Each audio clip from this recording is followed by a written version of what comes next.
sa araw na ito.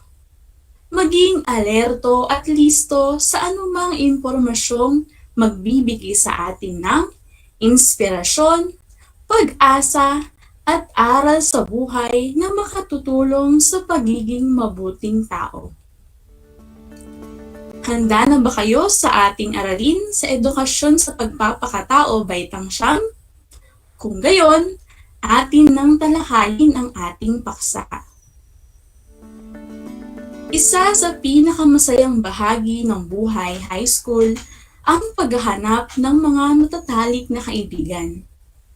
Mahirap manimbang sa simula, subalit kapag naging kaibigan mo na, tuloy-tuloy na ang ligaya. Sila ang kasamang sumusubok ng maraming karanasan. Sila ang kabiruan at kaasaran. Sila ang kakwentuhan sa maraming mga seryoso at malalim na kaisipan. Sila ang kasamang pumalaot sa higit pang dakilang tunguhin sa buhay. Natanong mo na ba kung paano nagsimula ang inyong barkada? Paano kayo naging magkaibigan? Bakit sila ang naging matatalik mong kaibigan? Sa isang mahiwagang paraan, nagsasama-sama ang mga magkakatulad. Maaaring magkatulad ng interes, ng hilig, o ng mga pangarap. Maaaring magkakatulad ng pananampalataya o ng pilosopiya sa buhay. Sino pa nga ba ang magsasama-sama? Halimbawa, sa panonood ng sine, kundi ang mga katulad na may gusto sa Katniel. Subalit may pagkakataon ding nagsasama-sama ang hindi magkakilala. Dahil sa nakakabagot na paghihintay sa pag-usad ng pila sa sine, maya-maya'y nag-uusap na ang magkakatabi. Hindi sila magkakakilala, nagkataong magkasunod, parehong naiinip. Sa pila natagpuan ang bagong kaibigan. Baka nga mamaya maging kasintahan pa. Napalalalim ng isang pinagdaanan ang pagsasama. Ang parehong karanasan ang naging dahilan ng pagkakakilala at pag-uugnayan. Ganyan nabubuo ang barkada. Magkakapareho at kaiba rin. Umuusad at lumalalim ang pagkakaibigan sa paglipas ng panahon dahil sa mas marami pang pagkukwentuhan at sama-samang pagdanas. Hawig sa barkadahan ng isang pamayanan. Pinagsama-sama sila. Una na ng kanilang kinatatayo ang lugar. Pag nanais na mapag-isa ay panlipunan. Katulad ng barkadahan, ang pamayanan dahil mayroon silang nakagis ng gawi o kasanayan. Kultura naman ang tawag sa mga nabuong gawi ng pamayanan. Ito ang mga tradisyon, nakasanayan, mga pamamaraan ng pagpapasya, at mga hangarin na kanilang pinagbahaginan sa paglipas ng panahon. Iniukit sa awit, sining, at ritual upang huwag makalimutan. Gabay ang mga tradisyong ito sa mga hamon sa kinabukasan. Babalikan nila ang nakaraang nakaukit sa kanilang kultura upang makita ang mga landas na mainam na tahakin sa kinabukasan.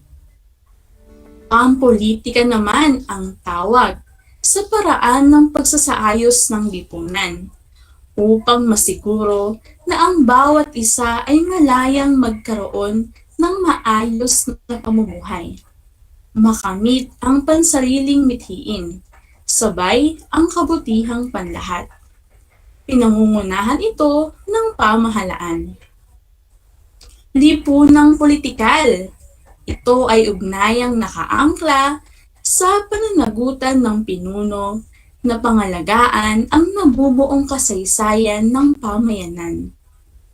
Iginagawad sa kanila ng buong pamayanan ang tiwala na pangunahan ang grupo patungo sa pupuntahan.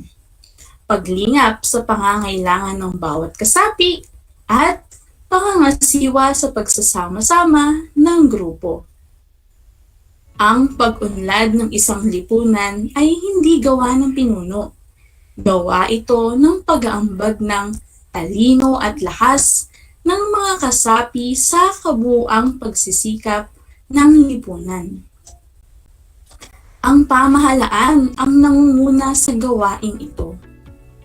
Tungkulin ng pamahalaan na isatitik sa batas ang mga pagpapahalaga at adhikain ng mga mamamayan, mukha ng Estado sa internasyonal na larangan. Nagpapatupad ng batas upang matiyak ang soberanya at mapanatili ang seguridad ng kapayapaan.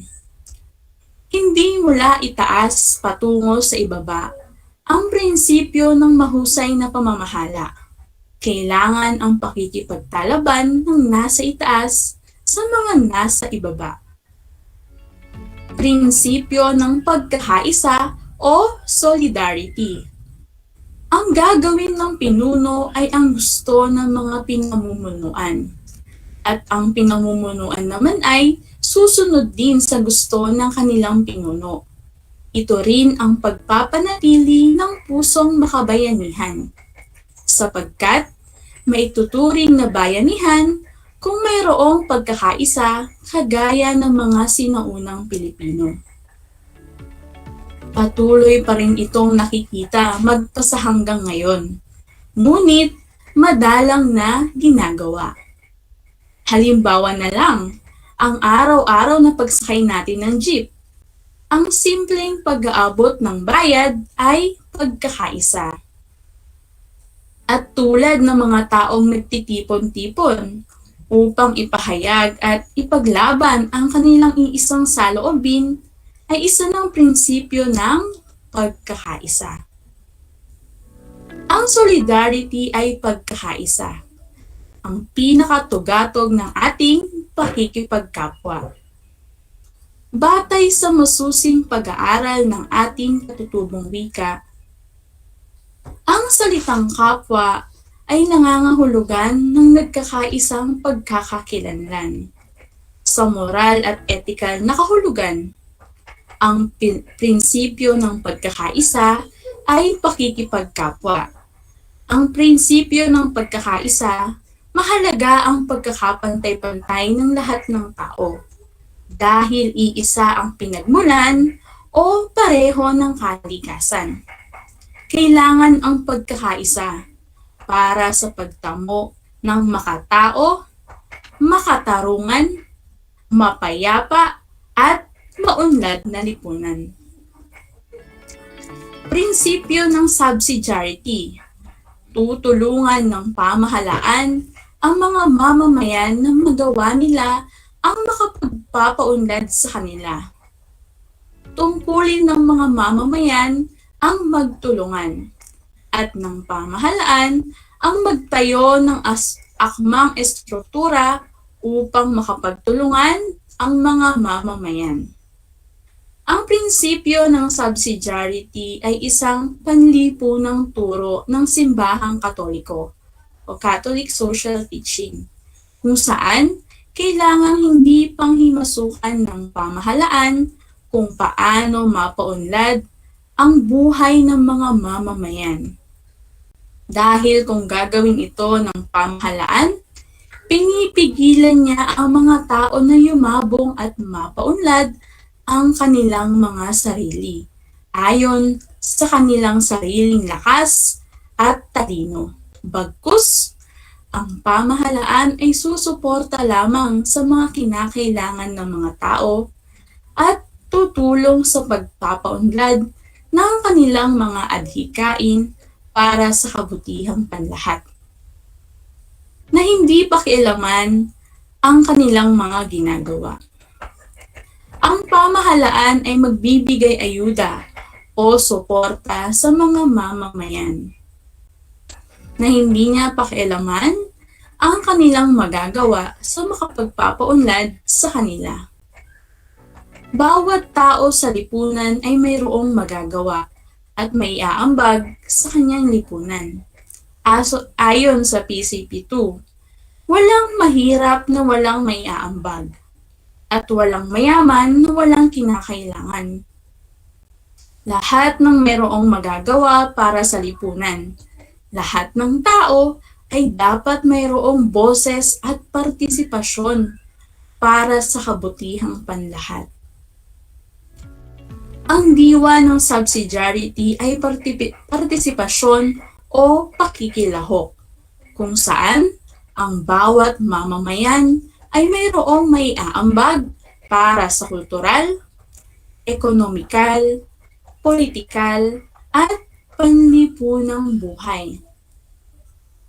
Ang pakikilahok sa mga gawaing ito ay isang obligasyon na kailangang maisabuhay ng lahat ng may responsibilidad at pananaw para sa kabutihang panlahat.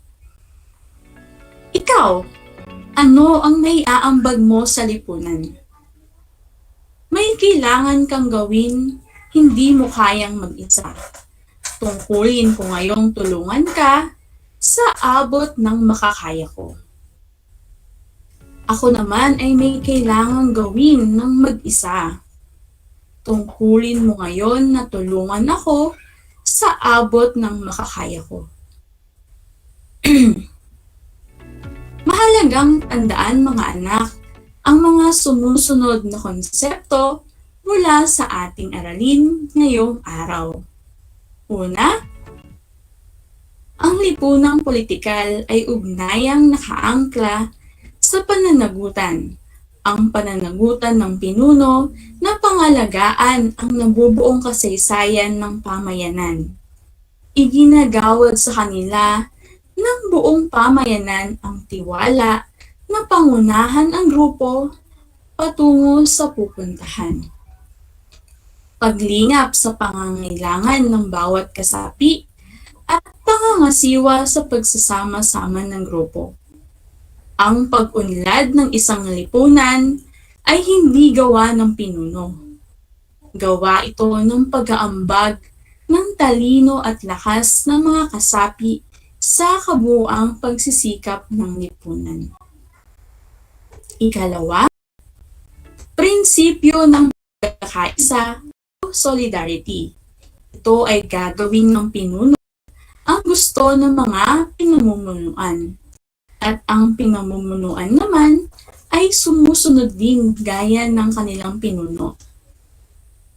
Prinsipyo ng subsidiarity, tutulungan ng pamahalaan ang mga mamamayan na magawa nila ang makapagpapaunlad sa kanila. Tungkulin ng mga mamamayan ang magtulungan at ang pamahalaan ang magtayo ng akmang estruktura upang makapagtulungan ang mga mamamayan. Isang talakayan na naman ang malapit ng matapos. Ako ay masayang-masaya sa ipinakita niyong aktibong pakikibahagi sa ating aralin ngayong araw. Higit sa lahat, ang inyong pagmamahal sa edukasyon. Ipagtuloy ang kagandahang asal na ito mga anak. Hakbang tungo sa katuparan ng inyong mga pangarap sa hinaharap. Sa puntong ito, panahon na upang alamin kung kayo ba ay may natutunan mula sa ating aralin sa pamamagitan ng munting pagsusulit. Sa lahat ng nanonood sa Facebook Live, gamitin ang Facebook chat box para sa inyong mga kasagutan. Ihanda naman ang panulat at sagutang papel sa lahat ng mga nanonood sa telebisyon at nakikinig sa radyo. Para sa ating panuto. Suriin ang pangungusap kung ito ba ay tama o mali. Babasahin ko ng 2 beses ang bawat pangungusap. Makinig ng mabuti. Para sa ating unang bilang. Si Nico ay naatasang maging leader sa kanilang grupo sa proyekto ng edukasyon sa pagpapakatao 9. Kaya naman, tinapos niyang mag-isa ang proyekto at nagdesisyon sa kanyang sarili upang maipasa ito ng maaga. Sa ipinakitang gawin ni Nico, makikitaan siya ng prinsipyo ng pagkakaisa sa kanyang mga kagrupo. Uulitin ko, si Nico ay naatasang maging leader sa kanilang grupo sa proyekto ng edukasyon sa pagpapakatao 9. Kaya naman, tinapos niyang mag-isa ang proyekto at nagdesisyon sa kanyang sarili upang maipasa ito ng maaga. Sa ipinakitang gawin ni Nico, makikitaan siya ng prinsipyo ng pagkakaisa sa kanyang mga kagrupo. Ano kaya ang sagot sa unang bilang? Ito ba ay tama o mali? I-type na sa ating comment section.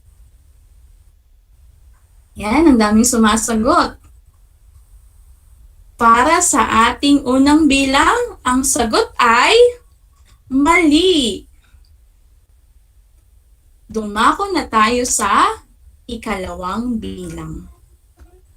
Si Hana ay masigasig na nakikipag-ugnayan kay Mika bilang miyembro ng kanilang grupo sa kanilang proyekto.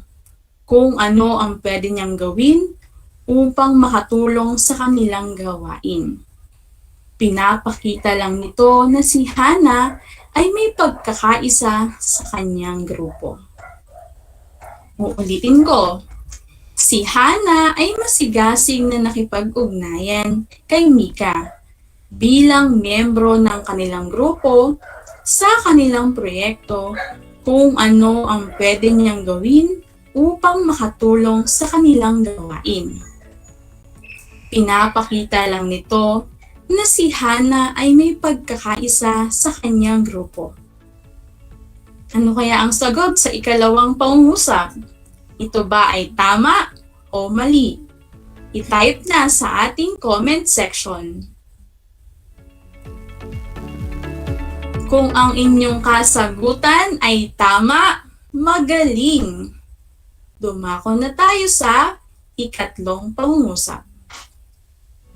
Ang pagpapasya ni Anton na gawin ang nararapat para sa kanyang klase bilang pinuno ng klase at pagsangguni sa mga kaklase niya kung ano ang nararapat gawin upang maging maayos ang ugnayan ng bawat isa ay nagpapatunay na siya ay isang mabuting leader.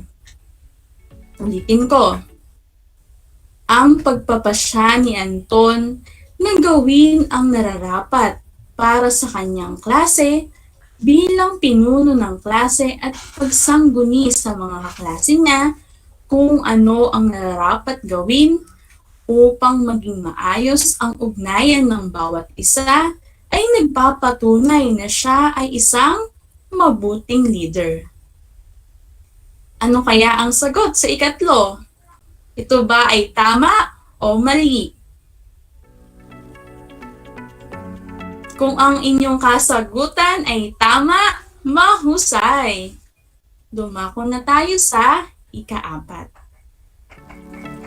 Ang mga magulang ni Sarah ay walang interes at kooperasyon sa programa ng paaralan tulad ng Brigada Eskwela. Pinapakita lang nito na mayroon silang pagkakaisa.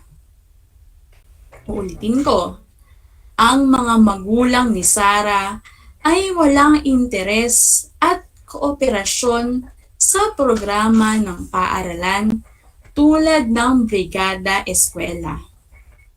Pinapakita lang nito na mayroon silang pagkakaisa. I-type na sa ating comment section ang inyong mga sagot. Tama ba yan o mali? Kung ang inyong kasagutan ay mali, magaling! At dumako na tayo ngayon sa ika-5. Si Lyra ay kasapi ng 4-piece. Kaya naman, siya ay aktibo sa pakikiisa sa paglilinis ng barangay tuwing araw ng Sabado. Pinapakita lang nito na si Lyra ay may pakikiisa sa kanilang barangay.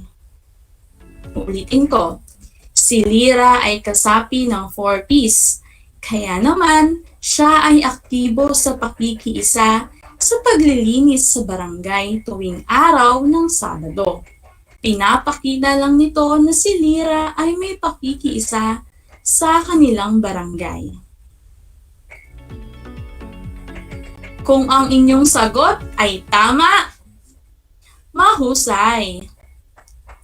Binabati ko kayong lahat mga anak sapagkat natitiyak kong nakuha ninyong lahat ang tamang sagot ng ating pagsusulit. Kung hindi naman, maaari pa kayong bumawi sa susunod. Mula sa akin, tanggapin ninyo ang mga salitang magaling at mahusay, mabuting tao. Mga anak, ako ay naghanda ng mga gawain at refleksyon sa inyong learning activity sheets. Inaasahan ko na ito ay inyong sasagutan ng buong sigasig at sa abot ng inyong makakaya. Sakali man na kailanganin nyo ang patnubay ng inyong kapamilya at guro, huwag kayong mag-atubiling sila ay tawagan upang kayo ay magabayan ng tama. Buksan ang inyong mga module sa pahina 32 at gawin ang pahihinuha ng batayang konsepto. Para sa ating panuto, anong mahalagang konsepto ang nahinuha mo mula sa nagdaang gawain at babasahin? Gamit ang graphic organizer, ipakita kung paano naaabot ng lipunang pampolitika ang tunguhin ng kabutihang panlahat. Gabay mo sa pagbuo ng batayang konsepto ang mahalagang tanong sa unang bahagi ng ating module. Panalangin ko na anumang konsepto, higit lalo ang mga aral sa buhay na inyong natutuhan sa araw na ito ay inyong maisabuhay sa araw-araw. Muli, ako ang inyong guro sa edukasyon sa pagpapakatao, Baitang Siyam, Binibining Maria Luisa S. Dupa, sumasahimpapawid mula sa bayan ng Victoria. Kasama ang manunulat ng script, Ginoong Robert B. Pring, na nagpapaalala na piliing maging mabuting tao sa lahat ng panahon at pagkakataon. Hanggang sa muli!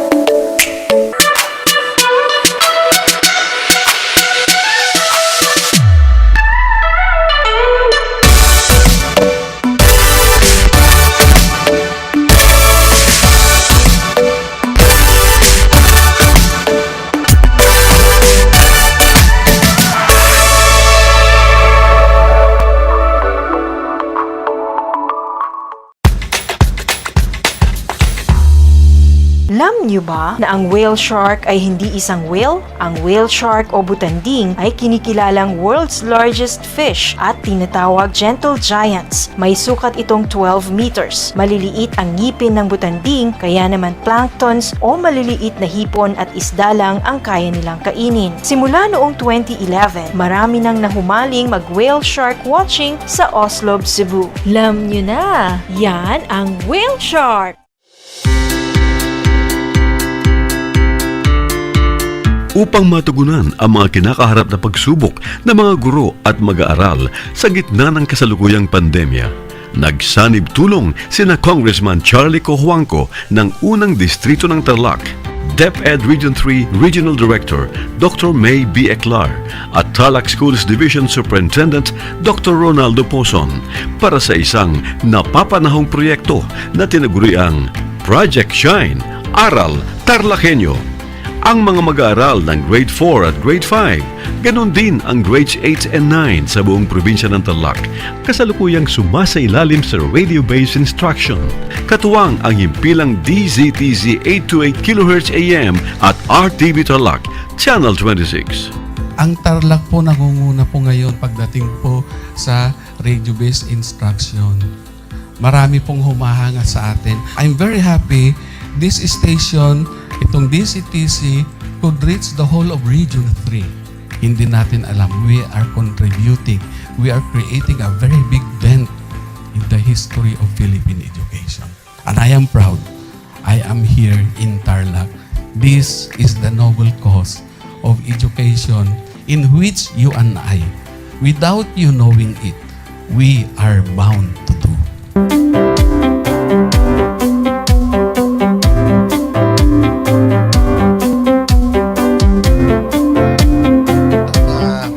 Project natin na Project Shine is a natural consequence dahil sa nangyari sa buong mundo. Let's continue to work together.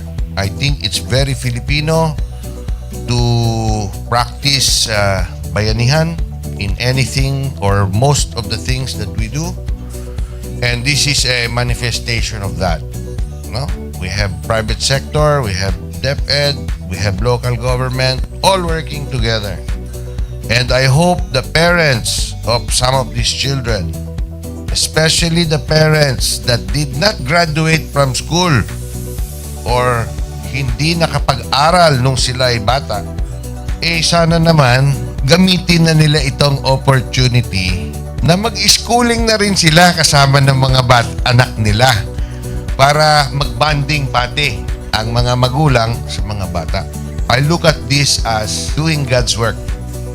Diba? So if you do God's work, it feels right.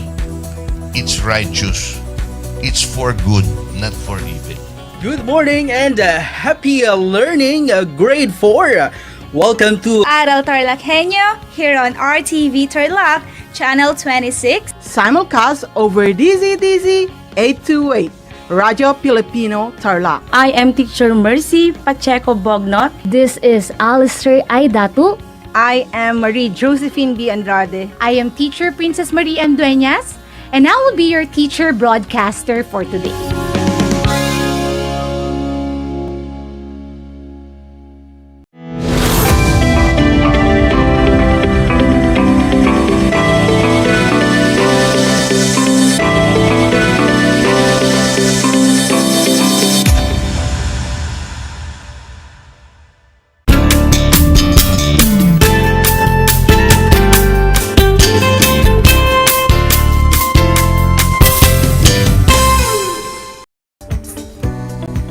Good afternoon, everyone. Welcome to Aral TarlakHenyo here on RTV Tarlac, Channel 26. Simulcast over DCTC, Radyo Pilipino, Tarlac. I'm Teacher Julius Cesar N. Ortiz, your teacher anchor for Science Grade 9, broadcasting live here at Victoria. How are you, Grade 9? Are you ready for an exciting day of learning? Come and join me as we explore the fascinating world of science at the comfort of your home.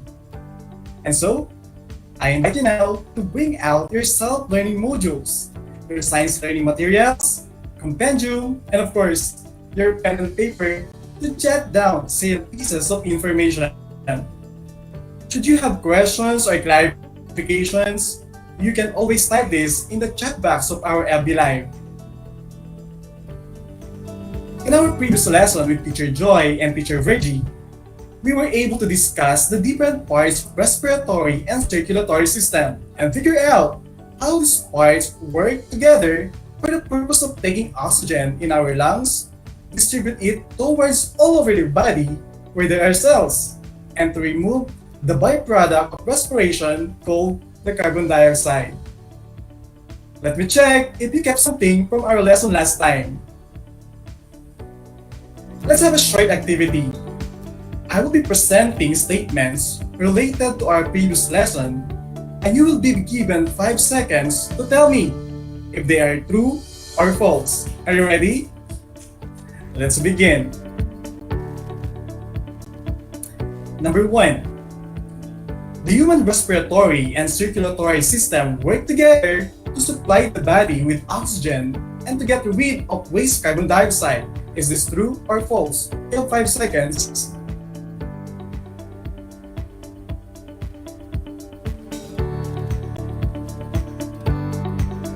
Alright, and the correct answer is true. Number 2. The major organ of circulatory system is the heart, which pumps the blood into the lungs to get oxygen and move throughout your body. Is this true or false? 5 seconds.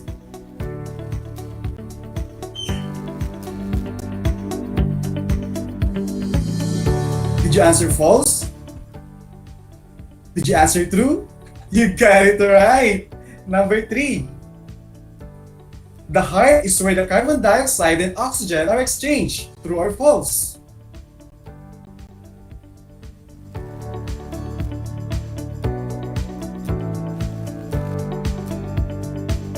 Alright, the correct answer is false, and I'm pretty sure you got it. Let's have number 4. The blood is circulated by the heart, which pumps the oxygenated blood from the lungs to the body. Is this true or false? 5 seconds.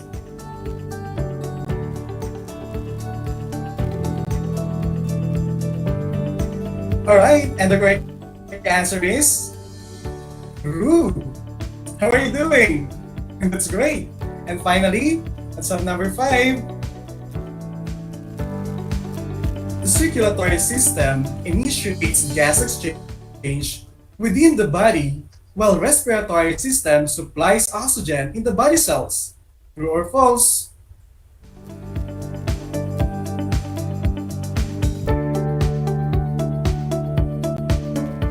And the correct answer is false. Were you able to get the correct answers? I'm sure you get them all. Good job, learners! I'm glad to see that you are doing well despite of the health crisis that we are experiencing right now. And speaking of health crises, we are bombarded with so many terms like pandemic, endemic, outbreak, and so on and so forth. But are you aware of the similarities and differences among these terms? Are they synonymous to one another? Can we use them interchangeably? Well, let's find out. When we say endemic, according to Centers for Disease Control and Prevention, or CDC, it is a disease outbreak that is consistently present but not limited to a particular region. This makes the disease spread and rates predictable.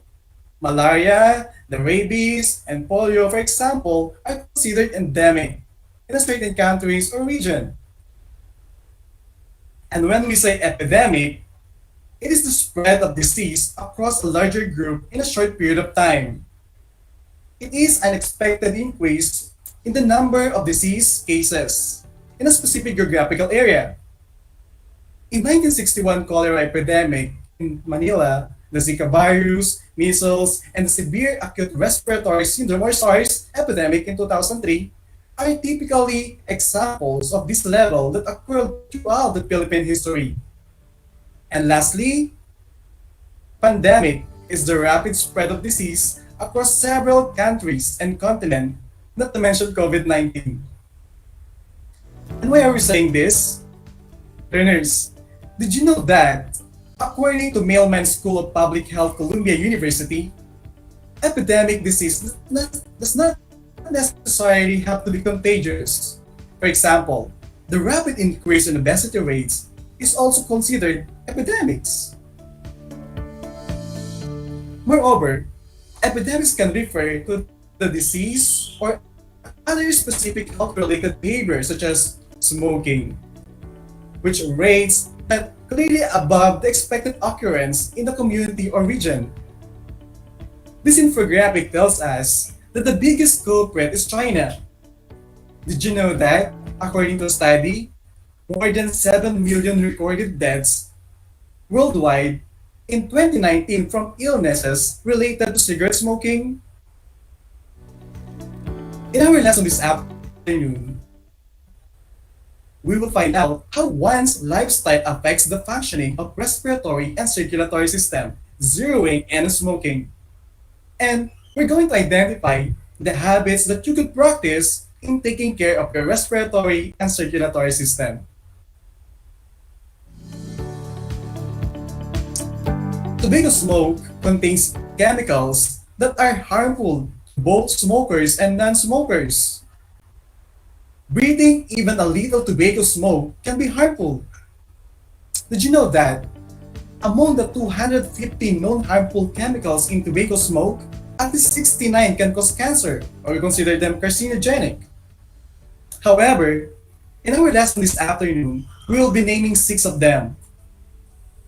First, carbon monoxide is a colorless, odorless, tasteless gas produced by burning gasoline, wood, propane, or charcoal or other fuel. Carbon monoxide poisoning occurs when carbon monoxide builds up in your bloodstream. This prevents oxygen from reaching your tissues and your organs, which may lead to serious tissue damage or even death. Cigarette smoke also contains cadmium, which is highly toxic metal that causes oxidative damage to various biomolecules in the body. Because of the heavy use of chemical fertilizers in growing, cigarettes contain cadmium in concentrations ranging from 1.56 to 1.96 microgram per cigarette. Blood cadmium concentration are elevated in cigarette smokers and increase with the number of cigarettes smoked per day. The third is formaldehyde. It is a colorless, flammable gas with a strong odor. It is usually used in preserving dead animals. It is also a byproduct of the combustion process of cigarette smoking. It is generated by additives, especially sugars, burned with cigarette. This chemical now is responsible for some of the nose, throat, and eye irritation smokers experience when breathing in cigarette smoke. The vinyl chloride is also known as chloroethene, chloroethylene, ethylene monochloride, or monochloroethylene. Vinyl chloride exposure is associated with increased risk of a rare form of liver cancer, as well as brain and lung cancer, lymphoma, and leukemia. Have you heard polonium-210? It is a radioactive element. It is used to eliminate static electricity produced during process such as rolling paper, the wire, sheet metal. Did you know that? Polonium-210 and lead-210 accumulate for decades into the lung of smokers. Over time, these substances can lead to, of course, lung cancer. And lastly, each cigarette contains about 10 milligrams of nicotine. A person inhales only some of the smoke from cigarette, and not all each puff is absorbed in the lungs. Although nicotine is addictive, most of the severe health effects of tobacco use comes from other chemicals. Thus, tobacco smoking can lead to lung cancer, chronic bronchitis, and emphysema. Of all these risks apply to the use of any smoke product, including the vape or e-cigarette or electric cigarette. Smokeless tobacco increases the risk of cancer, especially mild cancer. But we explore the various harmful chemicals contained in a cigarette smoke. Let us now find out the possible effects of this to the respiratory and circulatory system by performing this activity. Are you ready? First, take a look at the picture of the smoker's body and take note of the illnesses that might develop due to cigarette smoking. Second, enumerate the effects of cigarette smoking on a person's respiratory and circulatory system. And lastly, categorize your answer, which one falls under respiratory and which one falls under circulatory system. Are you ready? That's nice. Let's begin.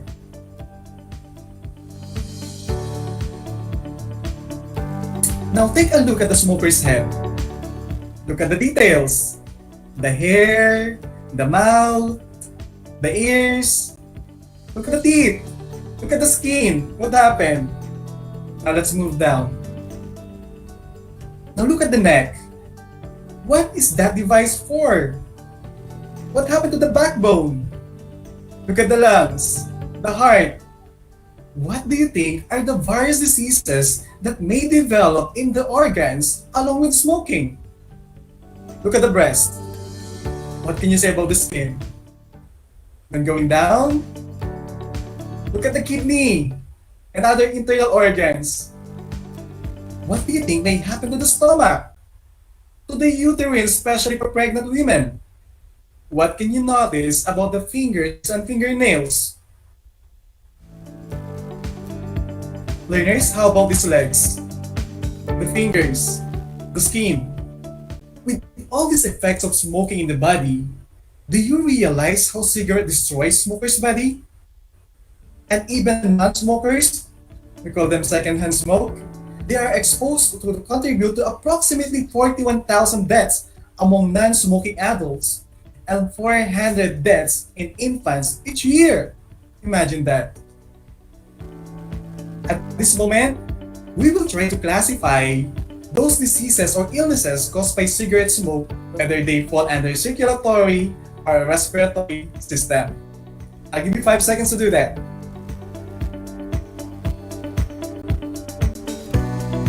Alright, now check your answers. Under respiratory system, the possible diseases caused by smoking are emphysema, bronchitis, asthma. And under circulatory system, we have a hypertension, heart failure, and Berger's disease. Well, it sounds yummy, but it's really a serious condition. Learners, I know you name more than this, but don't you worry, and we will come across these terms later. Momentarily, we will be exploring the effects of smoking in the body, zeroing these 6 circulatory system and respiratory diseases. First is emphysema. It is a condition that involves damage to the walls or air sacs, we call it alveoli, of the lung. When emphysema develops, the alveoli and lung tissue are destroyed. With this damage, the alveoli cannot support the bronchial tubes. The tubes collapse and cause obstruction or blockage, which traps the air inside the lungs. The symptoms of emphysema may include coughing, wheezing, shortness of breath, chest tightness, and an increase of production of mucus. The second respiratory disease that can be caused by smoking is asthma. I'm sure you're familiar with this. It is a condition in which your airways narrow and swell and may produce extra mucus. It is a chronic disorder that causes swelling of the interior airways. Asthma cannot be cured, but its symptoms can be controlled. Because asthma often changes over time, it is important that you work with your doctor to track your signs and symptoms and adjust your treatment as needed. Chronic bronchitis is a long-term inflammation of bronchi. It is common among smokers. People with chronic bronchitis tend to get lung infection more easily. There also have episodes of acute bronchitis, and the symptoms are worse. It is a type of chronic obstructive pulmonary disease, or simply COPD. As the disease goes on, it is harder for you to breathe.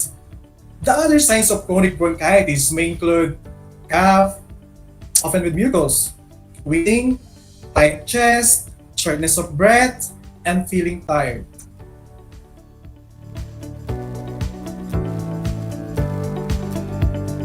blood pressure or simply hypertension is common condition in which long-term force of the blood against your artery walls is high enough and it may eventually cause health problems.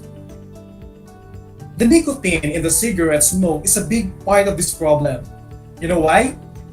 It raises the blood pressure and heart rate. It narrows your arteries, hardens their walls, and makes your blood more likely to clot.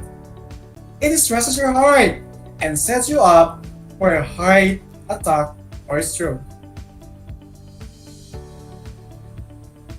Buerger's disease affects blood vessels in the body, most commonly in the arms and legs.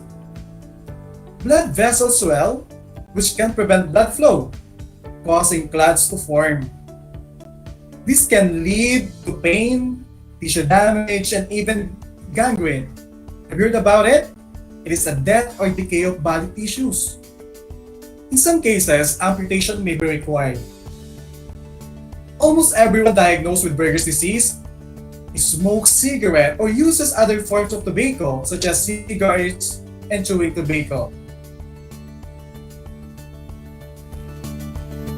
Heart failure occurs when the heart can pump enough blood to meet your body's needs.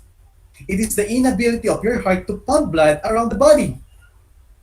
Blood clots can partially or completely block blood flow. Over time, smoking contributes to the atherosclerosis and increase to your risk of having and dying your heart or dying from heart disease, heart failure, or heart attack. Compared to non-smokers, people who smoke are more likely to have heart disease and suffer from heart attack. You know what? According to World Health Organization, tobacco kills up half of its users. Tobacco kills more than 8 million people each year.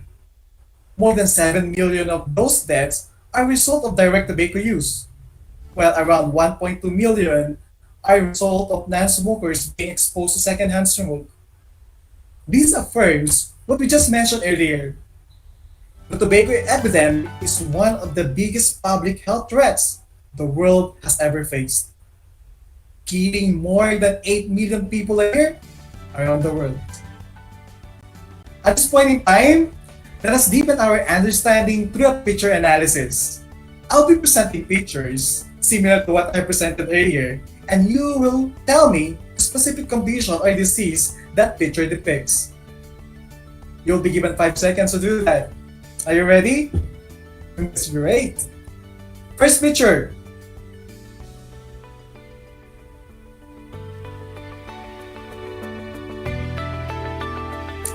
Three, two, one. The answer is emphysema. Picture number 2. What is that? You see this? 0. Did you answer hypertension or high blood pressure? You got it right. Let's have another.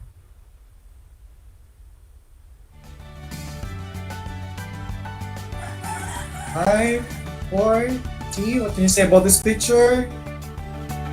What is that? Did you answer asthma? Well, that's great. That's correct. And lastly,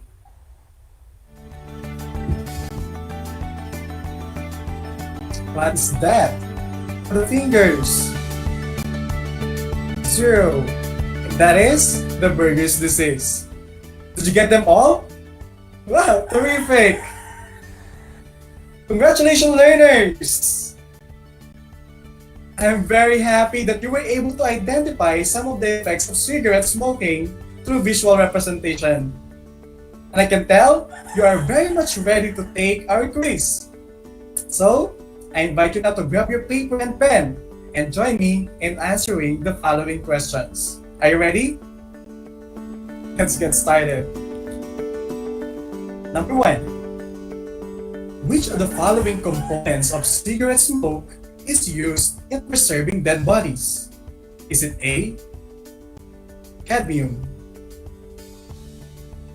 B. Polonium-210. D or C. Carbon monoxide. And D. Formaldehyde. You have 5 seconds.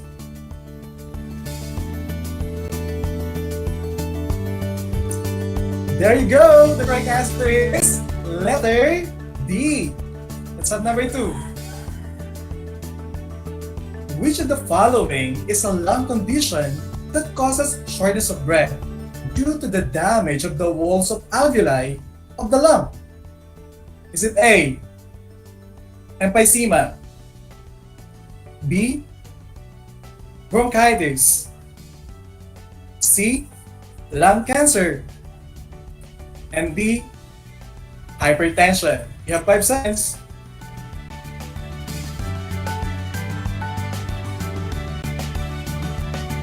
Alright, and the correct answer is letter A. Did you get that? Well, let's try number 3. Which of the following components of cigarette is a radioactive isotope which may cause lung cancer? Is it A. Cobalt-60, B. Carbon-14, C. Polonium-210, and D. Iodine-131? You have 5 seconds to answer.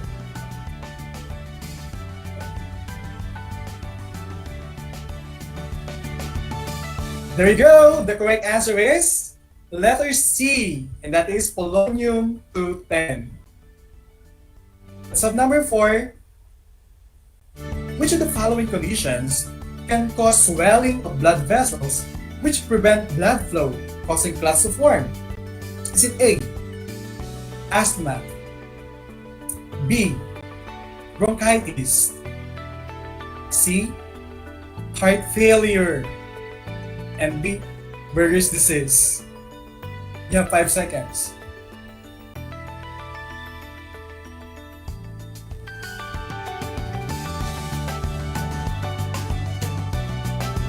Alright, and the right answer is, of course, the letter D. And finally, number 5. Which of the following is a cardiovascular condition which can lead to severe complications like, is it A. Diabetes, B. Hypertension, C. Obesity, and D.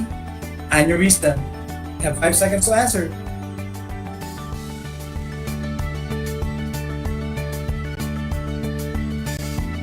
Time's up! The correct answer is letter B. How are you doing, learners? Did you get a perfect score? Well, that's amazing. Let's all clap for all of you. Always remember, whatever a cigarette smokers gain from smoking, it never outweighs the serious damage it may bring to the body, especially respiratory and circulatory system. I hope you kept something in mind. It has been a meaningful journey for all of us this afternoon. Just keep on tuning to our radio station, DCTC, Radio Filipino Tarlac, and keep on watching at RTV Tarlac, Channel 26. This is Teacher Julius Cesar saying, you don't need a lab coat or a laboratory to become a scientist. What you do need is an inquiring mind and your willingness to figure things out. See you next time.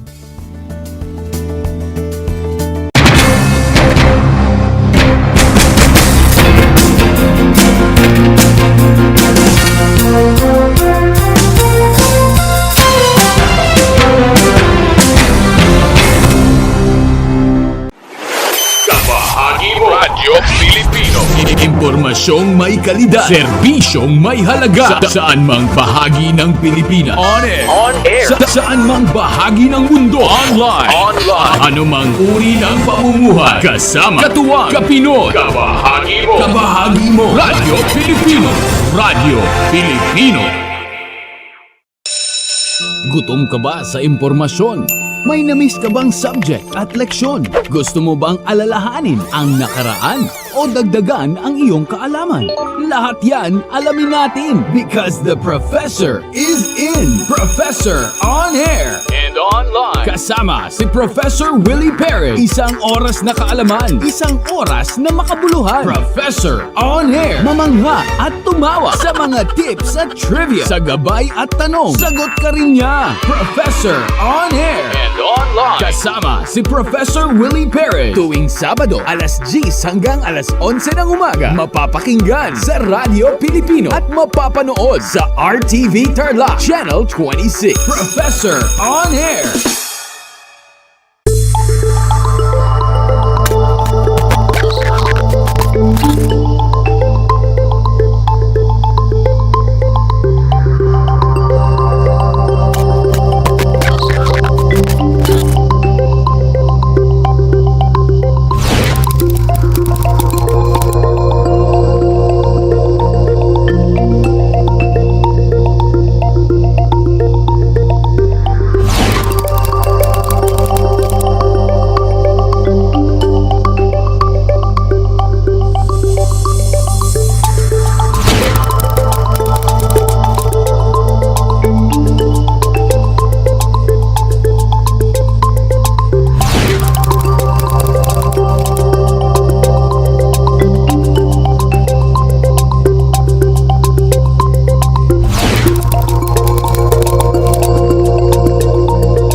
Multiply 1089 by 9, you will get an answer the exact reverse, which is 9801. My name is JRP Duldulao, your teacher broadcaster on Aral TarlakHenyo. For more math trivia and answers to your math questions, catch Aral TarlakHenyo every Monday to Friday from 8:30 a.m. to 5:30 p.m. Learning math is so much fun!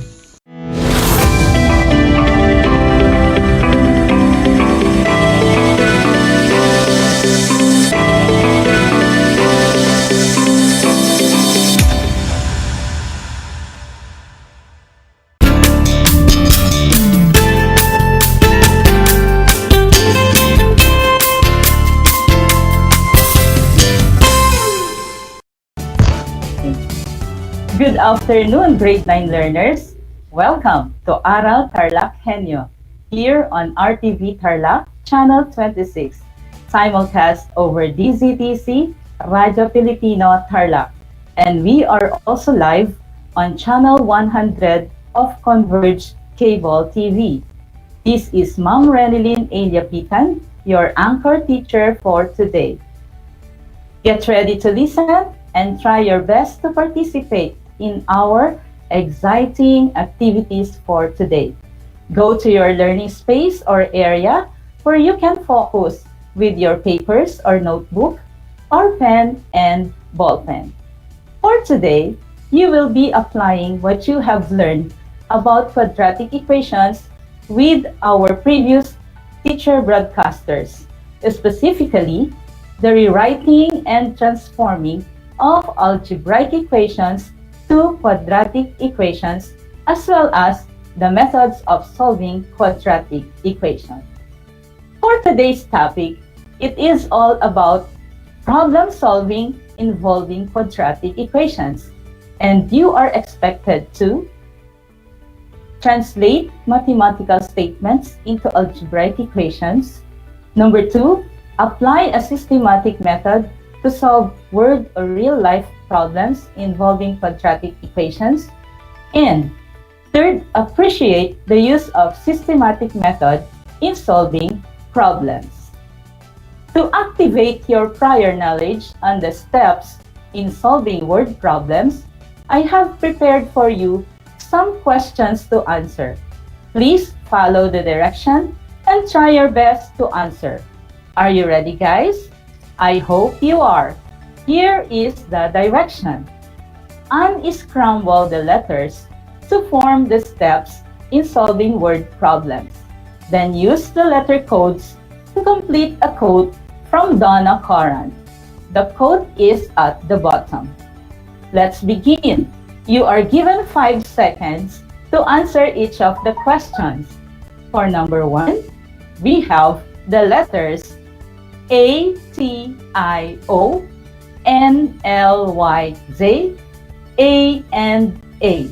As a clue, this step is where you are finding the given and what is asked in the problem. Go! 5, 4, 3, 2, 1. Time is up. What's the word? If your answer is analyzation, then you are correct. Take note of the letter codes placed on the quotation so that you can get the code.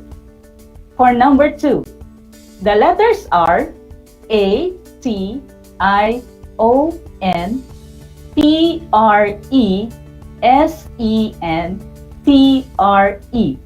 In this step, you are assigning a variable x or y to the question asked in the problem. What is the word? Go! 5, 4, 3, 2, 1. Time is up.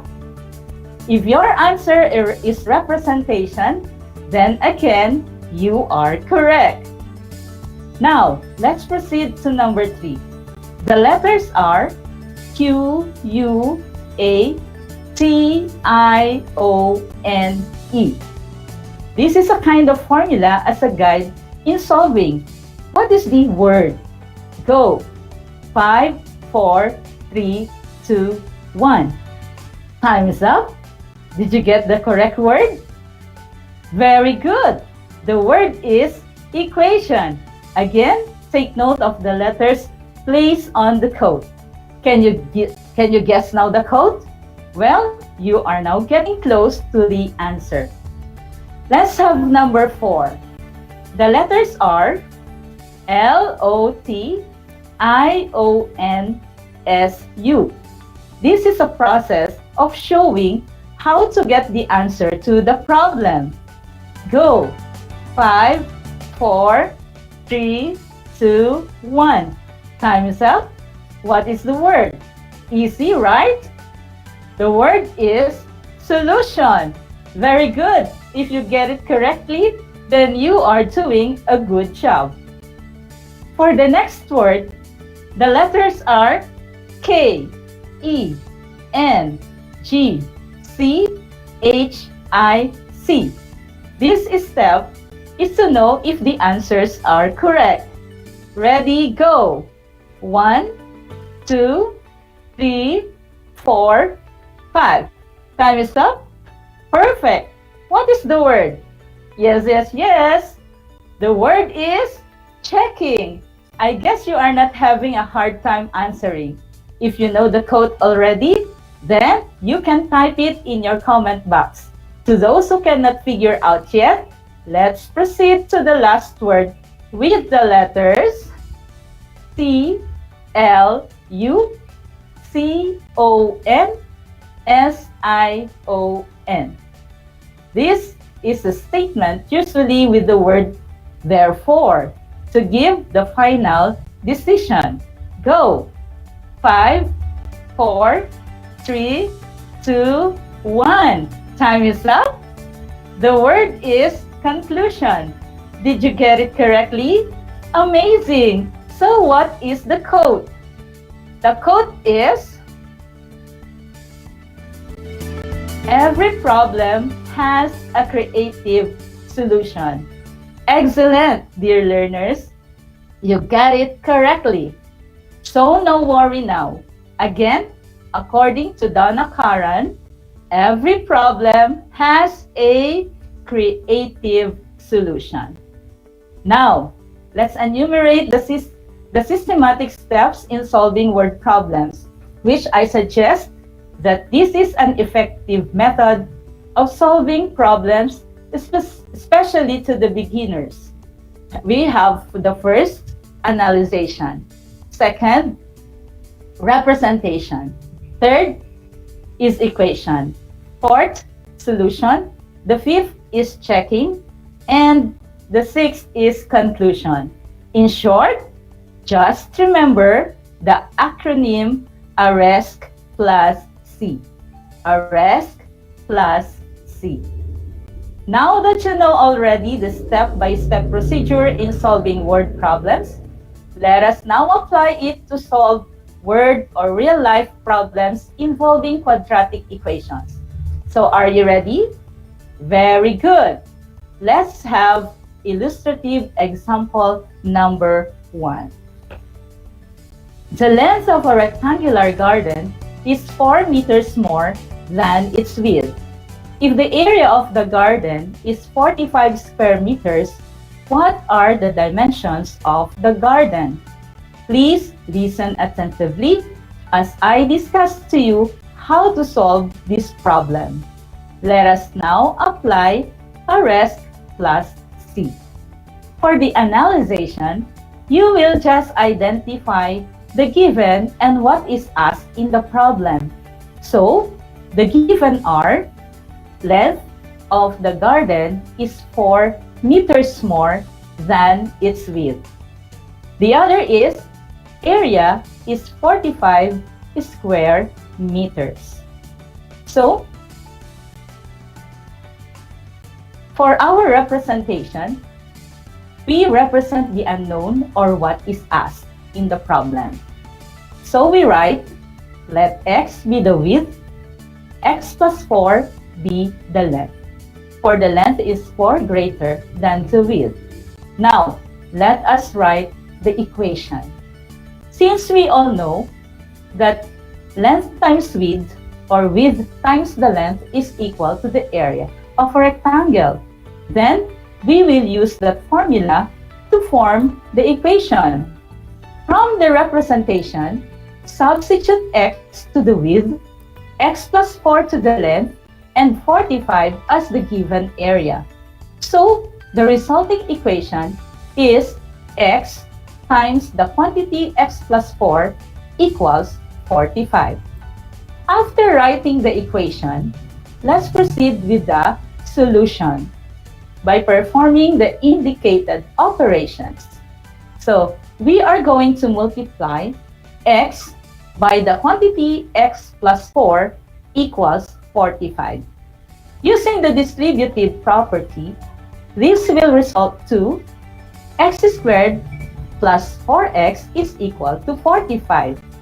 Then, transform the equation to the standard form by transposing 45 to the left side of the equation, which results to x squared plus 4x minus 45 is equal to 0.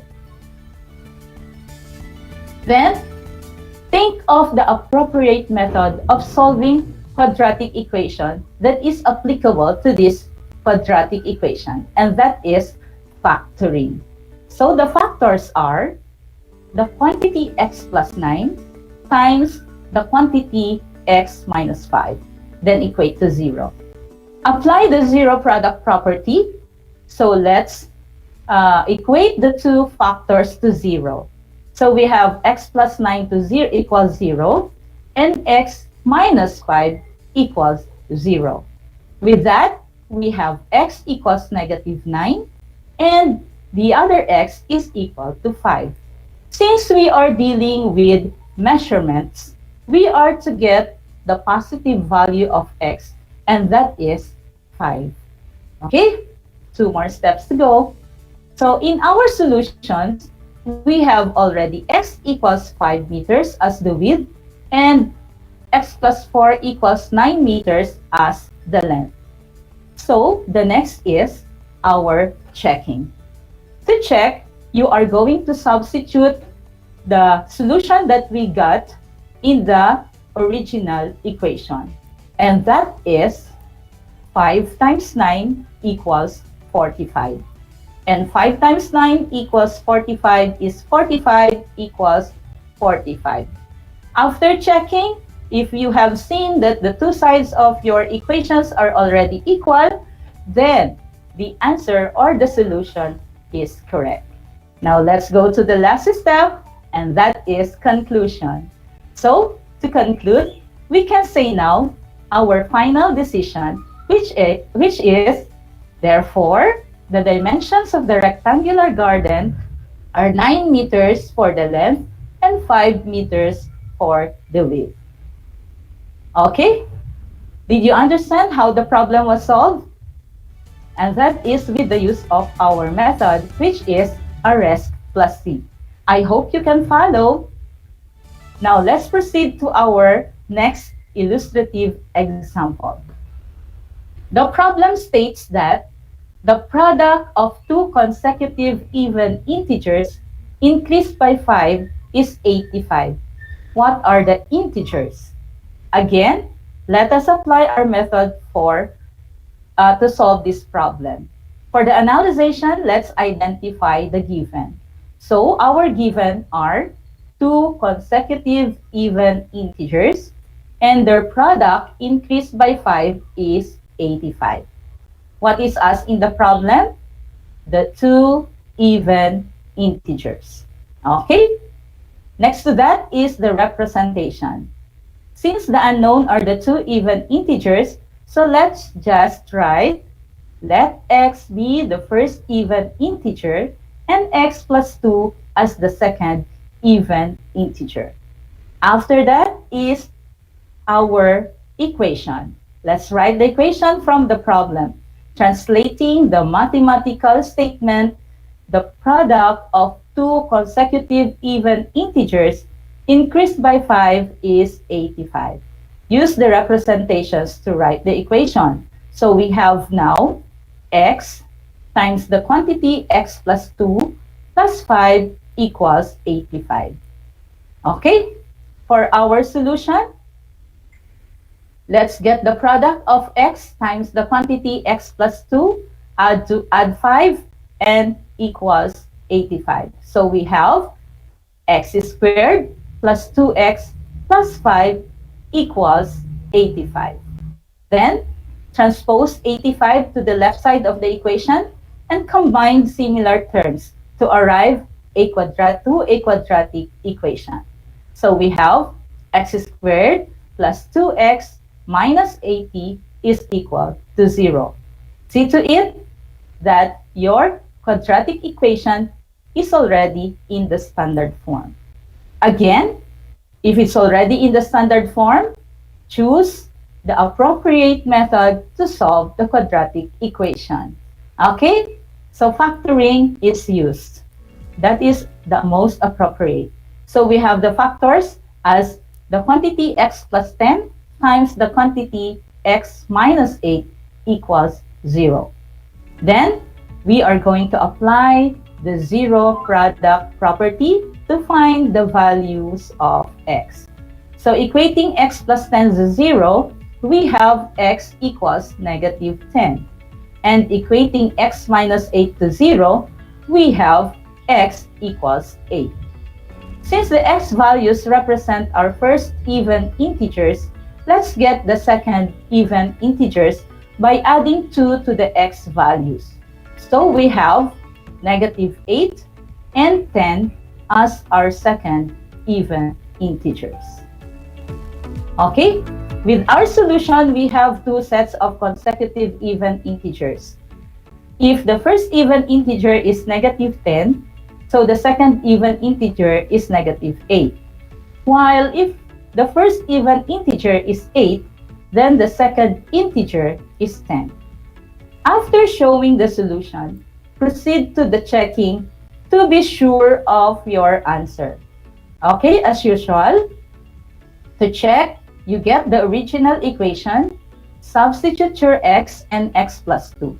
So you have negative 10 multiplied by negative 8, that is 80, add 5, that is 85. So 85 is equal to 85. Since the two sides of the equations are already equal, then the solution is correct. Next, if you want to check the other value of x, which is 8, and x plus 2 is 10, then just multiply, add 5, and get the sum. So you have 85 is equal to 85. Okay, so the two sides are equal already. So now let us proceed to our conclusion. So for our conclusion, we have, therefore, the consecutive even integers are 8 and 10, or negative 10 and negative 8. How was it, grade 9 learners? I hope with the arrest plus C method, you will have now the courage to solve any word problems. Let's put to the test your understanding by answering the test yourself activity that I prepared for you. If you are watching live, please answer in your comment box by writing the item number and the letter of your answer. Those who are just listening over the radio and watching on TV, write your answers in your notebook or paper. Let's see who can get perfect here. Are you ready? Good. Let's have the direction. Given the problem at the bottom, identify what step in problem solving the statements or phrases that belongs. Okay, where it belongs. Again, refer to the given problem below. Okay, the problem is a rectangular flower bed should be enclosed using 16 meters of fencing. If the area of the flower bed is 15 square meters, find its dimension. Okay, for number 1 question, we have the phrase 16 meters of fencing and area of 15 square meters. Is it A, analyzation, B, representation, C, equation, D, solution, E, checking, or F, conclusion? Ready?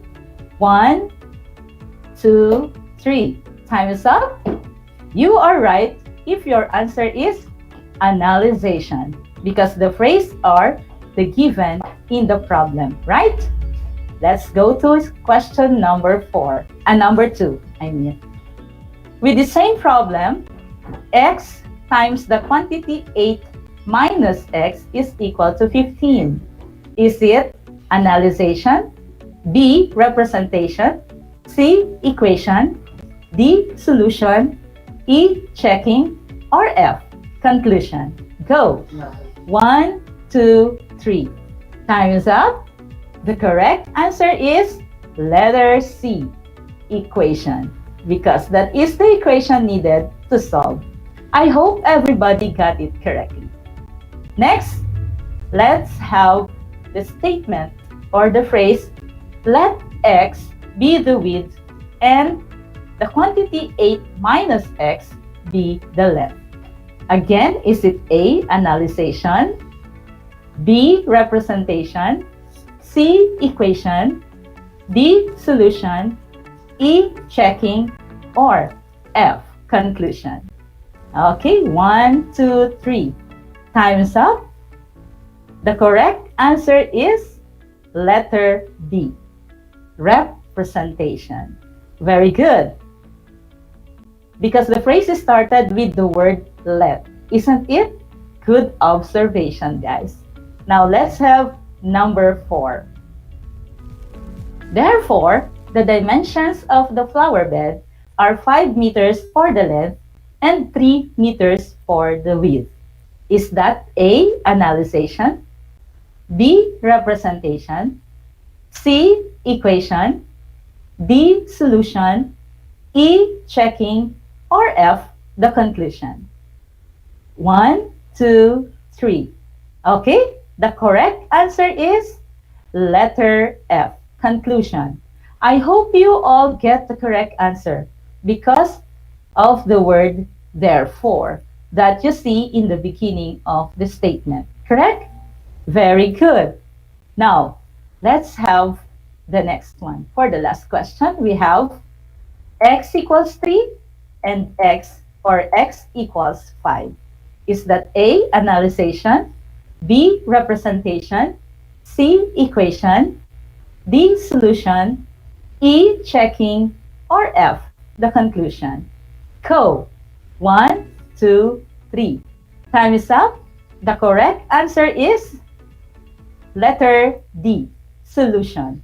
Very obvious, right? Because they are already the values of x in the problem. Did you get perfect? Wow, well done, dear learners. I hope you have enjoyed answering the questions given to you. Now that you have tested yourself, let's see if you can answer another set of activity which will really prove your understanding by evaluating yourself. Okay, let's have the direction. Type the item number and the letter of your answer at the comment box or write in your notebook or paper. Given the problem, the sum of two whole numbers is 11, while the sum of their squares is 65. Find the numbers. Okay, for question number 1. What are the given in the problem? Is it A, sum of the whole numbers, two whole numbers, which is equal to 11? Is it B, sum of their squares equals 65? Is it C, A and B, or D, A only? Go. 1, 2, 3. The answer is letter C. Did you get the correct answer? Very good. Now let's proceed to question number 2. What is asked in the problem? Okay. Is it A, one number, B, sum of numbers, C, two numbers, or D, sum of squares of the numbers? Go. Time is up. You are correct if your answer is letter C, two numbers. Okay, now let's go to question number 3. How do you represent what is asked in the problem? Is it A, let x be the first number, 11 minus x the second number? Is it B, let x squared equals the first number, the quantity 11 minus x squared the second number? Is it letter C, let x equals the first number and x minus 11 the second number? Or letter D, none of them? Go. Okay, time is up. The correct answer is letter A. Okay, I hope you got it correctly. Now let's proceed to question number 4. Which is the equation to solve the problem? Is it A, x squared times the quantity x minus 11 squared equals 65? Is it B, x squared plus quantity 11 minus x squared equals 65? Or is it letter C, x squared plus the quantity x minus 11 squared equals 65? Or D, x squared times the quantity 11 minus x squared equals 65? Go. Time is up. The correct answer is letter B. If you got that correctly, then you are getting better. Okay, question number 5. Which are the solutions to the problem? Is it A, negative 4 or 7? Is it B, negative 4 or negative 7? Is it C, 4 or negative 7? And D, 4 or 7? Go. Okay. The correct answer is letter D. You're great if you got it correctly. Did you get perfect in this activity? Very good. Those who got perfect, you are amazing. Now, let's get the summary. In this lesson, you have learned the following. First, word problems involving quadratic equations must be translated to algebraic symbols correctly. Another one, analyzation is important in solving word problems involving quadratic equations. That is why there must be a systematic method to follow. Arrest plus C is a systematic method of solving word problems, such as problems involving quadratic equations. Okay, class, let us again go back to the steps in solving word problems. I'm sure now that you will no longer be afraid to face various problem solvings in math. Just always put in your mind the following steps. They are analyzation, representation, equation, solution, checking, and conclusion. Again, in short, you have arrest plus C. Okay, now, so that you will not forget what you learned today, do these additional exercises by answering this learning activity sheet. Please take a screenshot, then pass your answers to your math teacher. That is activity 1, and the other one is activity number 2. Before we go, I would like to share to you a quotation from Albert Einstein. It says, "Education is not the learning of facts, but the training of the mind to think." Well, that is for now. I hope you learned a lot from our activities today and hope that you will join me again next meeting for another challenging word or real-life problems to solve involving rational algebraic equation. I am Renilyn Eliopitan, your mathematics anchor teacher. Always have the joy of learning at home. Till next time, keep safe and God bless everyone.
This is Sir Z, your teacher broadcaster. Magandang araw mga kapantas!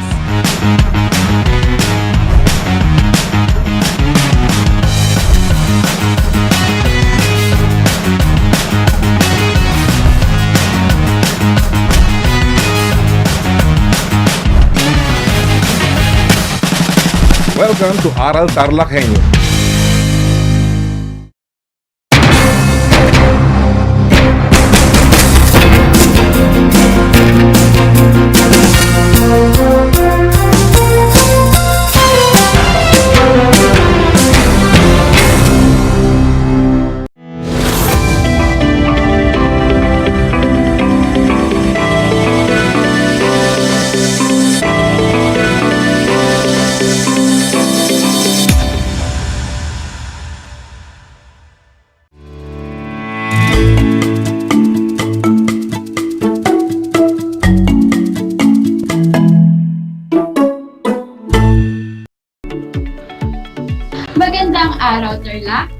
Magandang araw mga kapantas! Sumasa inyo ang Aral TarlakHenyo mula sa RTV Tarlac, Channel 26 at sa bayang naririnig sa DZTC 828 Radyo Pilipino Tarlac at napapanood din sa Converge Channel 100. Ako ay inyong naririnig at napapanood live na live ngayon mula sa Herona Tarlac sa pamamagitan ng remote live broadcast. Mga kapantas, maaari kayong magpadala ng komento at makilahok sa ating isasagawang diskusyon sa official na Facebook page at YouTube channel ng RTV Tarlac o magpadala ng inyong mensahe sa numero bilang 0926 102 1023. Uulitin ko, 0926 102 1023. Mga kapantas, kumusta? Sa panibagong araw na ito, tandaan ang 3 S. Saglit, subalit, sulit. Saglit lamang ang 25 minutong talakayan, subalit sulit naman ang inyong matututuhan na may 3 T, tumpak, tiyak, at tatatak. Tinalakay natin sa nakaraang episode ang kwentong makabanghay at pagsusuri sa maikling kwento. Nalaman natin kung ano-ano ang mga bahagi ng isang kwentong makabanghay.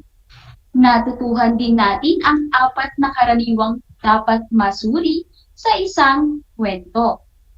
Balikan natin ang mga ito, mga kapantas. Mga bata, subukan ninyong sagutin ang aking maikling pagsusulit.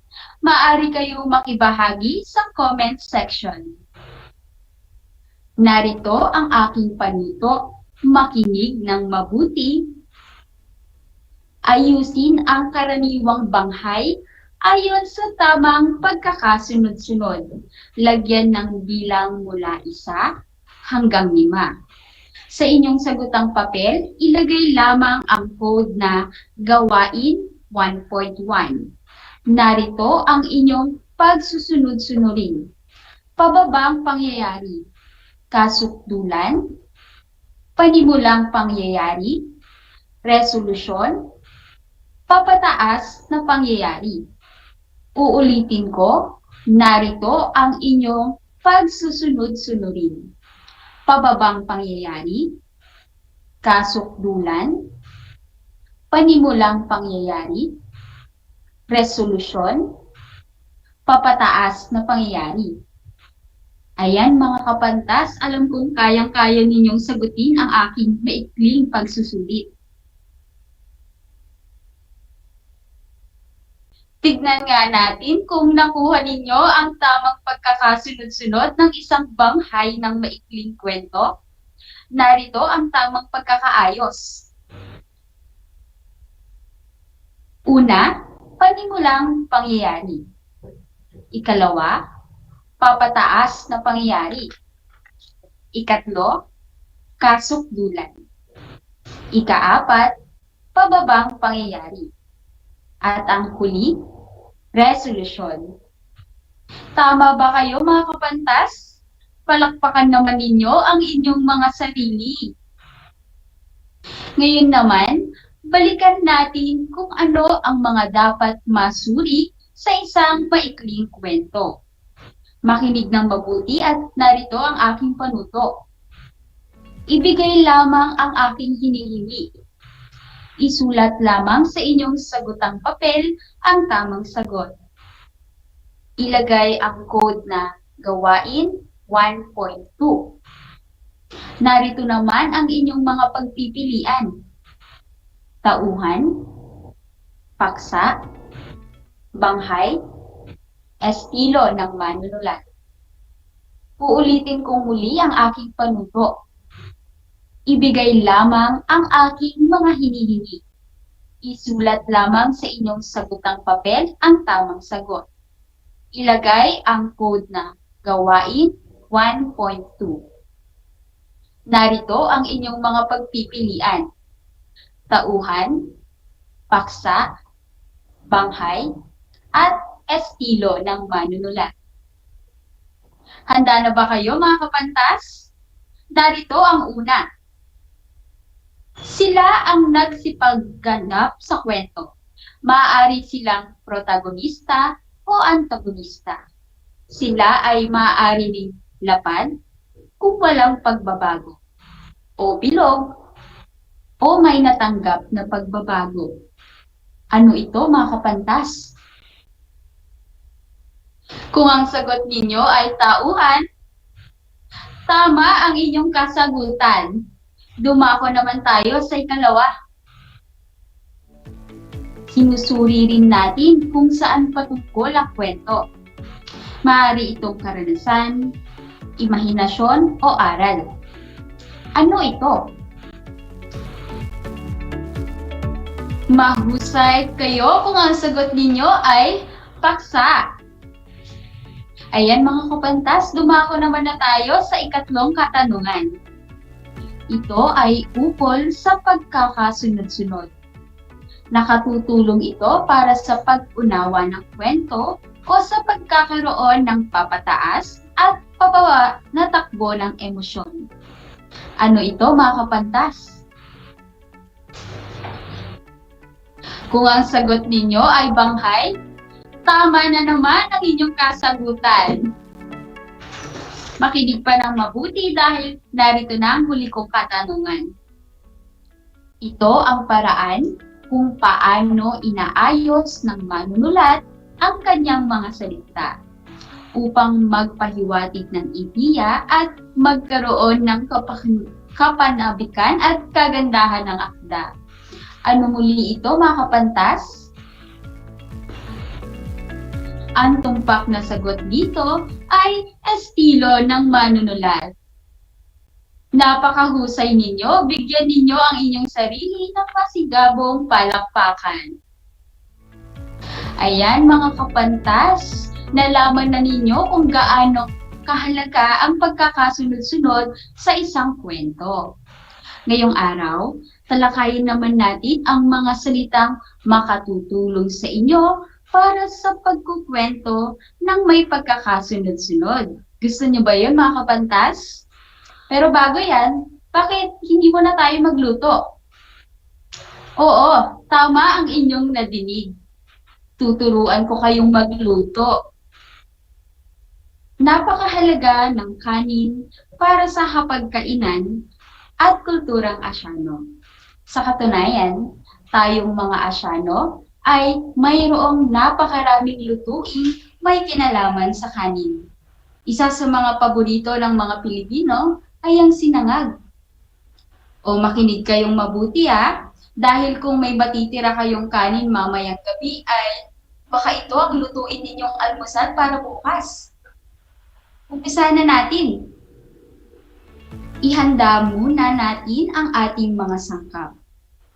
Una at mahalaga, ihanda ang kaning lamig. Bakit mas mainam ang kaning lamig? Dahil hindi gaya ng bagong luto, ito ay mas madaling maghiwa-hiwalay, kung kaya mas madali rin itong maprito.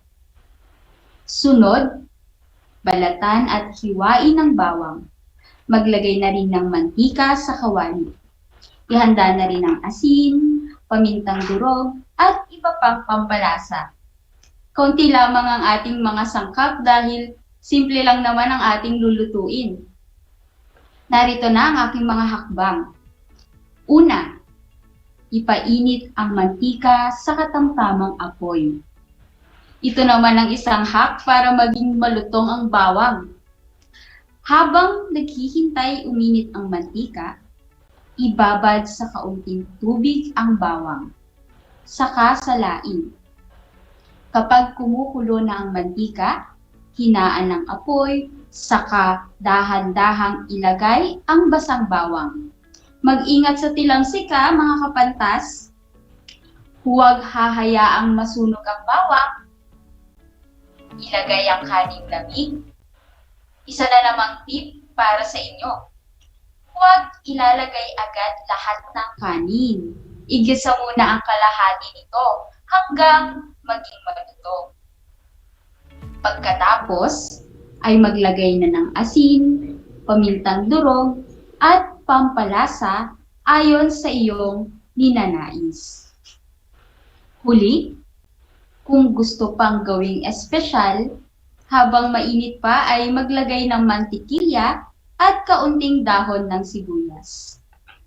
Ayan, tapos na ang inyong sinangag. Masarap ito kasama ang mga pritong ulam tulad ng tosino, tapa o sisig. Bagay rin ito sa pritong itlog at bangus. Napuna ba ninyo ang mga salitang tulad ng una, sunod, habang, saka, pagkatapos at huli? Hindi ba nakatulong ang mga ito upang maunawaan ninyo ang pagkakasunod-sunod ng aking recipe? Ang mga salitang ito ay makatutulong din sa pagsulat ng kwentong makabanghay. Kilalanin natin ang mga ito. Una, para sa pagsunod-sunod ng mga pangalan, gumamit ng mga pang-uring pamilang na panunuran o ordinal, gaya ng una, ikalawa, ikatlo, huli. Maaari rin silang iugnay sa ibang salita upang magbigay turing dito upang magpahiwatig ng oras. Suriin ang aking halimbawa. Makinig pa ng mabuti mga kapantas para sa aking unang halimbawa. Narito ang pangungusap. Ang unang hakbang ay ihanda ang mga sangkap para sa sinangag. Narito naman ang sunod kong halimbawa. Ang ikalawang pangyayari ay ukol sa pagkakaroon ng suliranin ng tauhan. Narito naman ang aking ikatlong halimbawa. Nagkaroon si Cardo ng pag-asa maging sa huling sandali. Ang mga pamilang na panunuran dito ay nagpakita ng tiyak na hakbang, pangyayari at oras sa mga pangungusap na ito. Narito naman ang ikalawa na makatutulong sa pagkakasunod-sunod ng pangyayari. Ito ay ang mga pang-ugnay. Madali lang itong tandaan mga kapantas. Ang pang-ugnay ay nag-uugnay ng mga salita, parirala, sugnay o pangungusap. Ngunit paano naman nakatutulong ang pang-ugnay para sa pagkakasunod-sunod? Iyan ay kapag nagpapakita ito ng kaugnayan o relasyon sa iba pang ideya. Suriin natin paano ginamit ang mga pang-ugnay na saka, habang, hanggang, at pagkatapos sa talatang ito. Makinig ng mabuti. Kapag nagisa na ng mabuti ang sibuyas, saka pa lamang isahog ang karne ng baboy nang may halong patis. Haluing mabuti at lagyan ng tubig. Habang naghihintay lumambot ang karne, ihanda ang gulay tulad ng kamatis, kangkong, at siling haba. Pakuluan muna ang karne hanggang lumambot. Pagkatapos, ilagay na ang mga gulay. Pansinin kung paano inugnay ng apat ang mga salita, sugnay at pangungusap. Gayon din, binigyan tayo ng mga ideya ng pagkakasunod-sunod at oras. Ayan mga kapantas, subukin nga ninyong gumamit ng salitang makatutulong sa atin sa pagkakasunod-sunod. Makibahagi lamang sa comment section ng ating Facebook page at YouTube channel. Ngayon naman ay kumanda na para sa ating maiksing gawain. Narito ang aking panuto.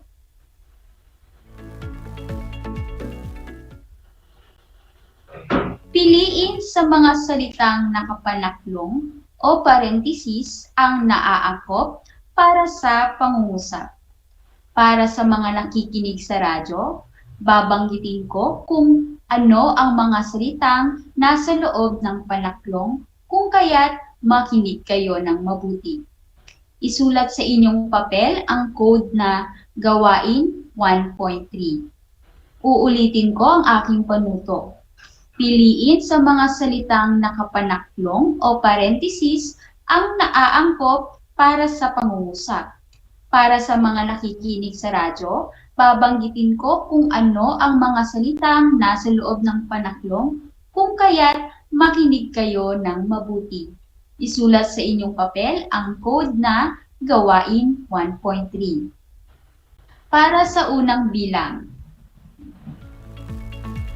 Upang makasunod sa protocol ng isang establishmento, una, pakuhanan ng temperatura. Ikalawa, hanggang, ay siguraduhing malinis ang kamay gamit ang alcohol. Ikalawa o hanggang, ano ang wasto?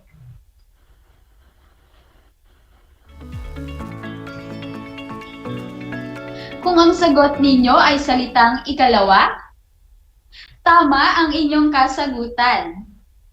Narito naman tayo, dumako na tayo sa ikalawang bilang. Maniguro muna na kumpleto ang detalye ng inyong answer sheet, mamaya, saka pa lamang ito ipasa. Uulitin ko, maniguro muna na kumpleto ang detalye ng iyong answer sheet, mamaya, saka pa lamang ito ipasa. Medyo nakakalito mga kapantas. Huli o saka, ano ang pinakaangkop para sa pangungusap? Tumpak ang iyong sagot kung ito ay salitang saka.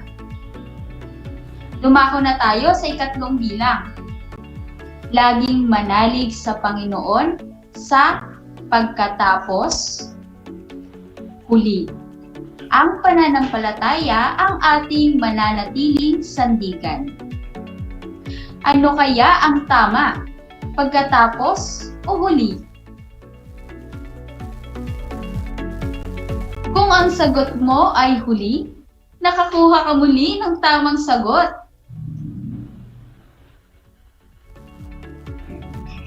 Dumako na tayo sa ika-4 na bilang. Sa palagay ko, igisa muna ang bawang, ikatlo, sunod, ang hiniwang sibuyas. Madali lang ito para sa inyo. Ikatlo o sunod? Wasto ang sagot na sunod para sa pangungusap na ito. Para naman sa huling bilang, habang, hanggang, ikaw ay nagpapahinga upang gumaling, laging uminom ng tubig. Orasan ang gamot at kumain ng masusustansyang pagkain. Ito na ang huli. Ang tamang sagot ba ay habang o ang pag-ugnay na hanggang? Napakahusay ninyo kung ang sagot ninyo ay habang. Palakpakan naman ninyo ang inyong mga sarili. Muli lang nating balikan. Ano ang mga sumusunod na mga salita? Una, ikalawa, ikatlo, huli, at iba pa.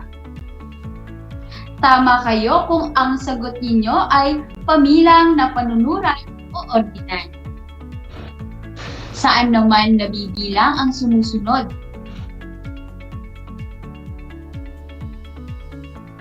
Saka, sunod, habang, hanggang, pagkatapos, at iba pa.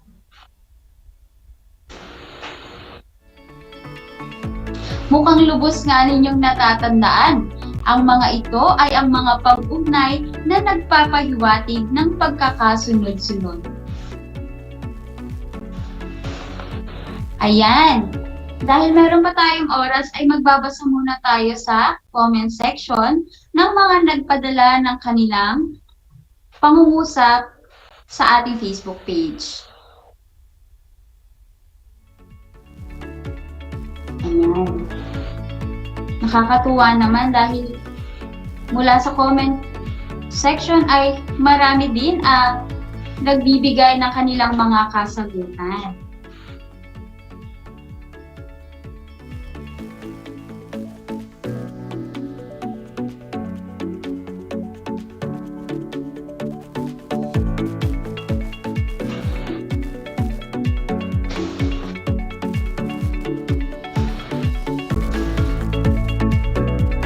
Ayan mga kapantas.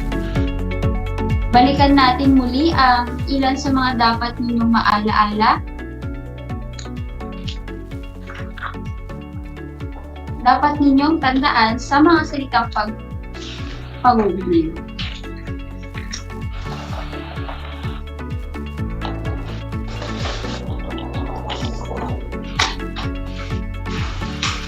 Ano muli ang mga sumusunod na salita? Una, ikalawa, ikatlo, huli, at iba pa. Tandaan mga kapantas, ito ay mga salitang panunuran o ordinal. Yan, tandaan ninyo yan mga kapantas dahil sa mga susunod na aktibidades natin ay gagamitin ninyo yan sa pagbuo ng pangungusap. Saan naman nabibilang ang mga sumusunod? Saka, sunod, habang, hanggang, at pagkatapos. Ito ay mga pang-ugnay na nagpapahiwatig ng pagkakasunod-sunod. Bilang pagtatakda, nais kong bumuo kayo ng maikling kwento na may 3 saknong o higit pa. Siguraduhin lamang na makapagpakita ito ng pagkakasunod-sunod. Gumamit ng pamilang na panunuran o di kaya'y mga pag-ugnay. Ang inyong maikling kwento ay maaaring may kinalaman sa inyong buhay o sa kalagayan ngayon ng mundo. At dyan nagtatapos ang talakayan natin ngayon. Naway ang lahat ng aral na napulot ninyo ay maisagawa at maibahagi din natin sa iba. Magkita-kita muli tayo sa susunod na talakayan. Muli, ako si Ma'am Kay Punla, ang inyong teacher broadcaster sa Filipino ika-9 na baitang. At kay Ginoong Joseph Argel Galang na siyang sumulat ng script na ito, na siya namang ipinagtibay ni Dr. Roland D. Galamay, Daluguro mula sa Corazon C. Aquino High School.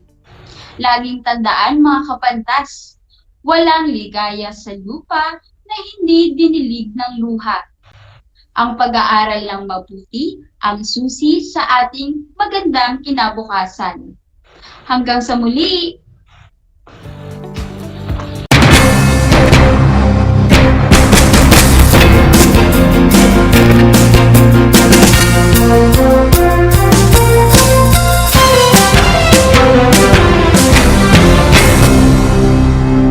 Nais mo bang magpabakuna?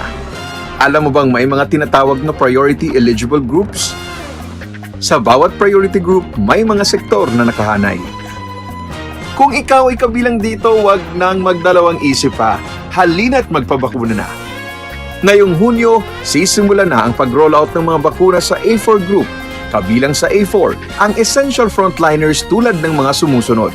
Mga nagtatrabaho sa pribadong sektor na nasa labas ng kanilang mga tahanan. Mga nagtatrabaho sa mga ahensya ng gobyerno, GOCCs at local government units. Mga nagtatrabaho sa mga informal na sektor sa labas ng kanilang mga tahanan. At mga nagtatrabaho sa mga pribadong tahanan. Kaya kung ikaw ay kabilang sa grupong ito, tumawag o makipag-ugnayan sa inyong LGU at sa inyong kumpanya upang malaman ang mga detalye tungkol sa inyong vaccination program, katulad ng petsa, oras at lugar kung saan ka magpapabakuna. Humingi ng medical clearance sa inyong doktor kung ikaw ay may autoimmune disease, HIV, cancer, malignancy, dumaan sa organ transplant, kasalukuyang dumadaan sa steroid treatment o nakaratay sa higaan. Huwag kalimutan ang iyong proof of eligibility o mga dokumentong nagpapatunay na ikaw ay kasama sa priority group na ito. Huwag din kalimutang dalhin ang iyong government ID, pati na ang face mask, face shield, sanitizer at ballpen bago ang iyong vaccination. At paalala, pagkatapos ng pagbabakuna, huwag mag-atubiling magtanong na makaragdagang impormasyon tungkol sa bakuna na ginamit sa iyo. Hingin at itago ang contact information ng personnel na tatawagan kung sakaling ikaw ay makaramdam ng seryosong side effects. Huwag ring kalimutan ang vaccination card at alamin ang petsa ng iyong second dose ng pagbabakuna. Higit sa lahat, ugaliin pa ring sundin ang minimum public health standards tulad ng wastong paghuhugas ng kamay, pagpapanatili ng safe physical distancing, at pagsusuot ng face mask at face shield. Ano pang hinihintay mo? Tara na sa Vida Vaccination!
Kumusta mga giliw kong tagapakinig?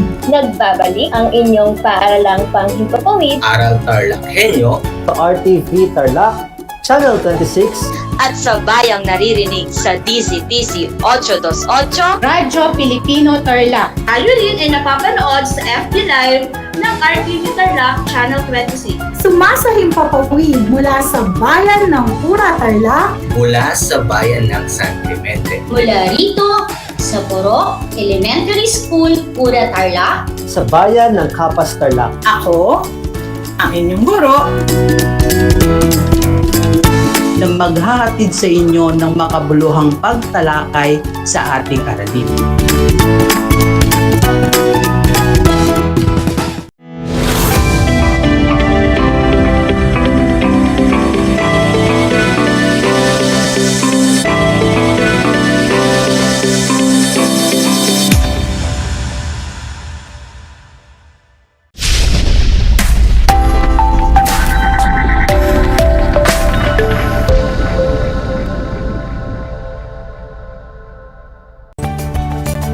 Good afternoon, TarlakHenyos. Welcome to Aral TarlakHenyo with RTV Tarlac Channel 26. Simulcast on DCTC, Radyo Pilipino Tarlac. Live here at Tarlac City. I am Joan G. Lopez, your speaker for today. Join me this afternoon in a meaningful journey of exploring Project Simple. Before we start, I want you to find a comfortable place to stay. Avoid noise. Then, check your headset or headphone if they are functioning well to hear our discussion clear. If you have any questions, you can type them on our comment section in FB Live. Yesterday, we already finished the demonstration on how to create a quiz and an exam. Today, the demonstration is about how the student can use the Project Simple. Let's begin. So to start, let's log on simple.ph, press enter, then type the credential of the student. Then type the password. Press enter or click login.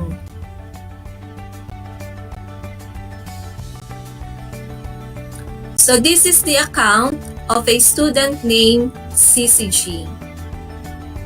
From the right, we have the drop-down list or the upside-down triangle for the iProfile, user guide, change password, and log out.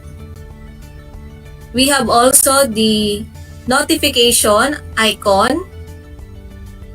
So it notifies the student if the teacher has already uploaded a lesson, a quiz, an exam, a project, or an assignment. We have also the message icon. So for the message icon, we can, or the student can chat her or classmate. For example, we have the Garcia Gendler.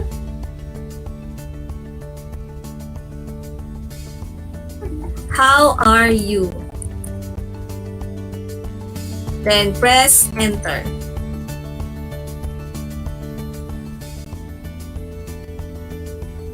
Next, from the left side, we have the dashboard, My StudyMate, iTrack, NBE, download activities, upload answer from offline, upload question from offline.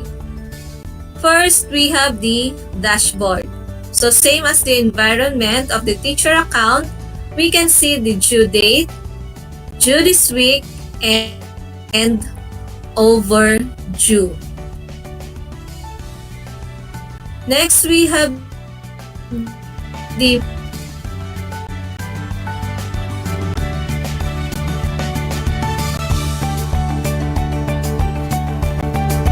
for My StudyMate, select the year or term.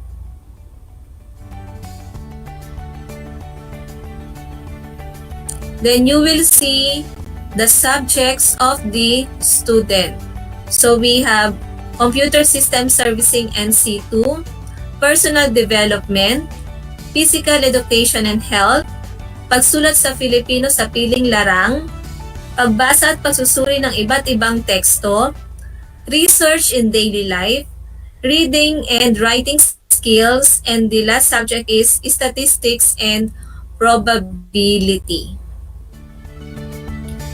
Each meron siyang go-to activities. So under go-to activities, makikita ng estudyante lahat ng lesson na in-upload ni teacher. Even the assignments, projects, quizzes, and exam. So for CSS, okay. So we have the period 1 and 2, type, exam, lesson, project, assignment, and quiz. And this is the title. We have the start date, the due date, so the student can monitor the due date of each activity. Then we have the completed. So once it is checked, may green na check, ibig sabihin, nagawa na ng estudyante. Kapag may cross, hindi pa natatapos o hindi pa nagagawa ng estudyante. So we have, yesterday, we upload the exam, summative test, and we have also the quiz number 7. So if the student will answer the exam,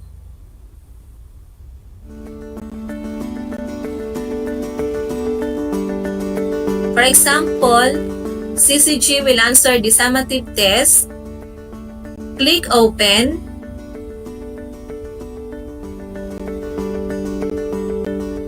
okay. Yesterday, the summative test has 3 parts.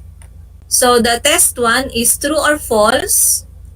So the student can answer directly if she is using the symbol in online or she can download this summative test. So if the student will answer, question number 1, a flash drive is an example of storage device. Just select the answer, then click submit. Do you wish to submit your answer? Click OK.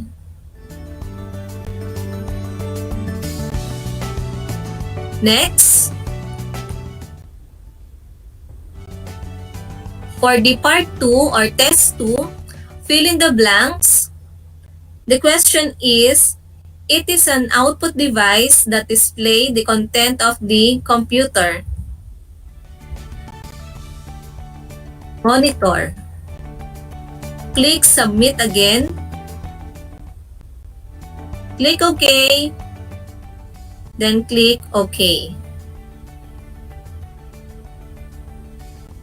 Next, test 3, enumeration. So take a look, it is teacher to check. So ibig sabihin si teacher ang mag-check. Input devices, mouse, keyboard. For example, dalawa lang yung sinagutan niya. Click submit. Do you wish to submit your answer? Click OK.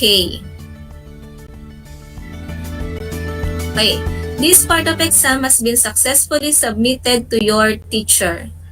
Click OK. The exam is now finished. Click OK.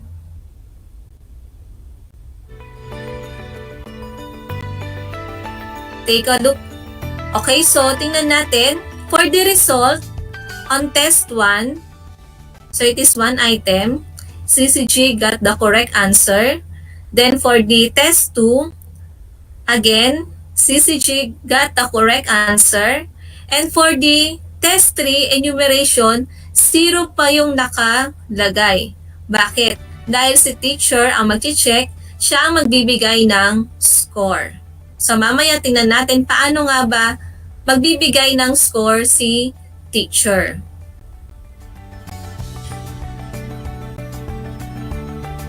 Ngayon naman, tingnan natin kung paano magda-download ng isang activity. For example, is the quiz number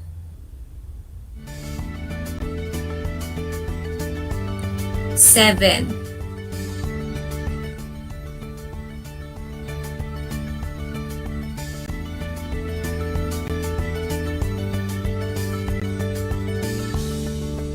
Okay. So halimbawa, ako yung estudyante na naglo-load lang ng 50 pesos in a week. So ang gagawin ko, ida-download ko lahat ng activities na in-upload ni teacher. Hindi muna ako magsasagot. So download. Okay, so mapupunta siya doon sa downloads natin.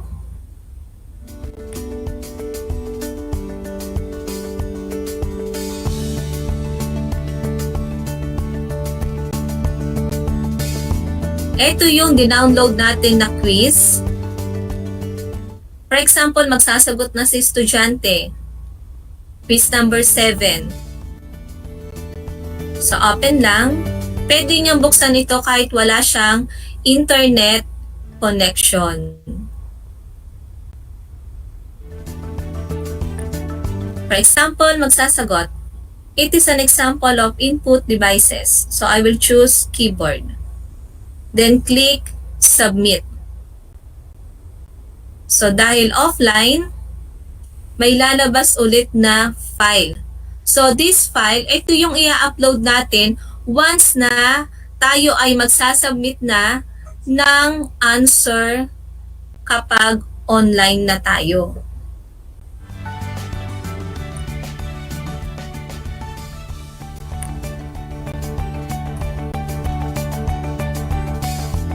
Okay, so let's close it. Ngayon, tingnan natin yung side ng sa teacher.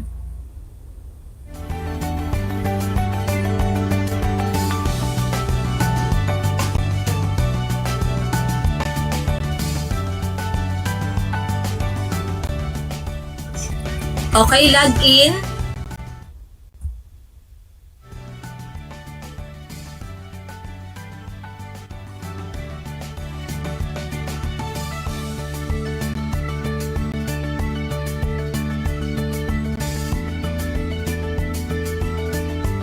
Okay, mapapansin natin may notification na na-receive si teacher. So, CCG Peralta Mejia has submitted a new activity in CSS 11 summative test. And CCG Peralta Mejia has submitted a new activity in CSS 11 trial. So, dito tayo sa summative test. Okay. So, ito yung sinubmit ni CCG. Grade 1 of 1. So, ito yung score na nakuha niya sa test 1.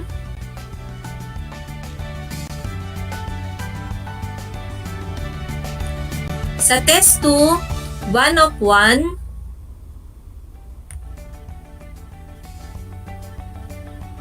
And for the test 3, ayan. So, dito tayo. 5 ang hinahanap sa enumeration na input devices, pero ang nasagot lang ni CCG ay 2. So, i-check natin yung sinagot niya, mouse, keyboard. Kung ito naman ang nakalagay dito ay monitor, kahit na hindi natin i-tick yung box. So, i-tick lang natin yung box kapag tama ang sagot ng estudyante. So, mouse and keyboard. So, we can save. Save grade. Okay.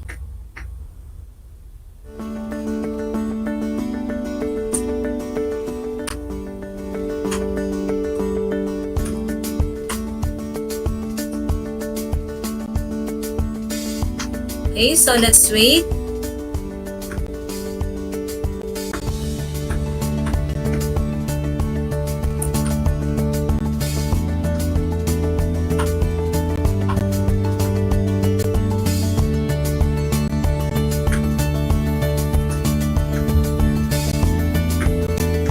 Click OK.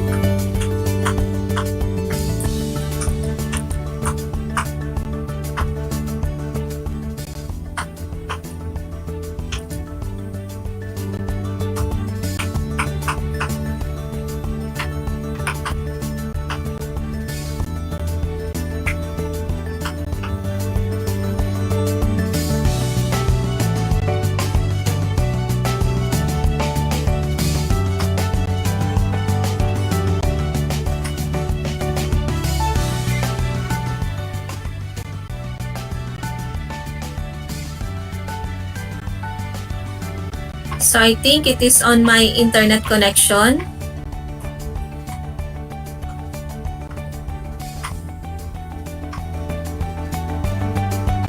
Okay, so let's proceed on the side of the student.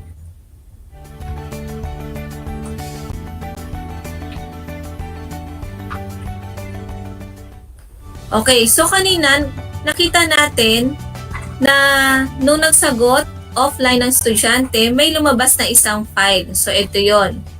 Ito yung i-upload natin sa Simple once na naka-online na ang estudyante. So, paano niya gagawin yon? Here, upload answer from offline. So, click niya lang yon. Magkaiba yung answer sa question. Kaya makikita natin doon sa file name niya, answer ang nakalagay. So, let's click it. Find the file. Then, click Open. Answers and attachments successfully uploaded. Click OK. So, makikita natin dun sa quiz number 7, check it is completed. So, kapag question naman ang i-upload, dito pupunta si estudyante. Ngayon, itong download activities, pag kinlik natin, ito yung mga activities na naka-due for this week. Ibig sabihin, ang madadownload dito, mga activities na naka-due this week. It can be a lesson, assignment, project, quizzes, or exam. So let's click.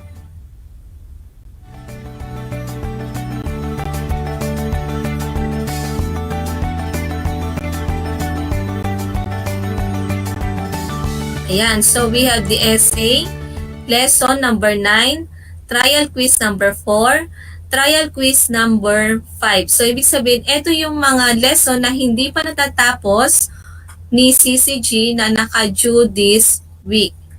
Meron din tayong essay, yung quiz, and yung mga trial quiz and trial quiz number 4 and trial quiz number 5.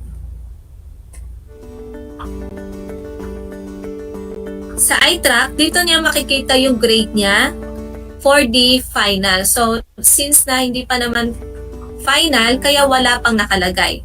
And we have also the NBE. So, let's go back to the account of the teacher.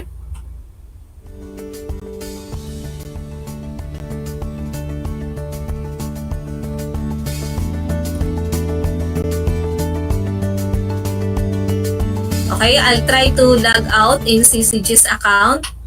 And then dito ako magla-log in.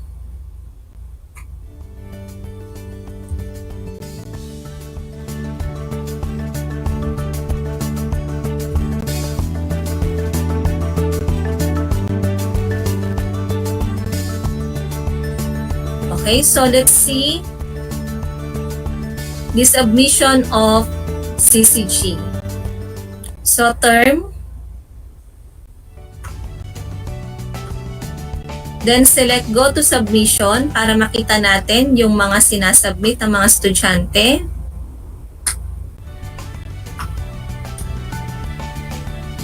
Then, we have the summative test. Okay, so ito yon, summative test.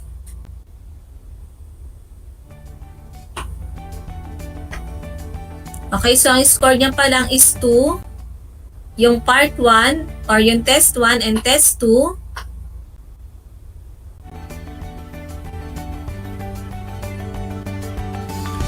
Okay, so for the test 3, let's try to save. Check muna.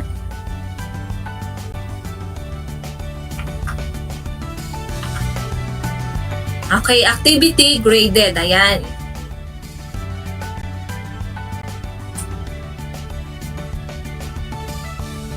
So, kung titingnan natin ulit, summative test, from 2, nadagdagan na ng 2. So, magiging 4 na ang score ni CCG. And then, kung gusto naman nating makita yung lahat ng mga quizzes or exam, yung parang class record, we can go here on the grades.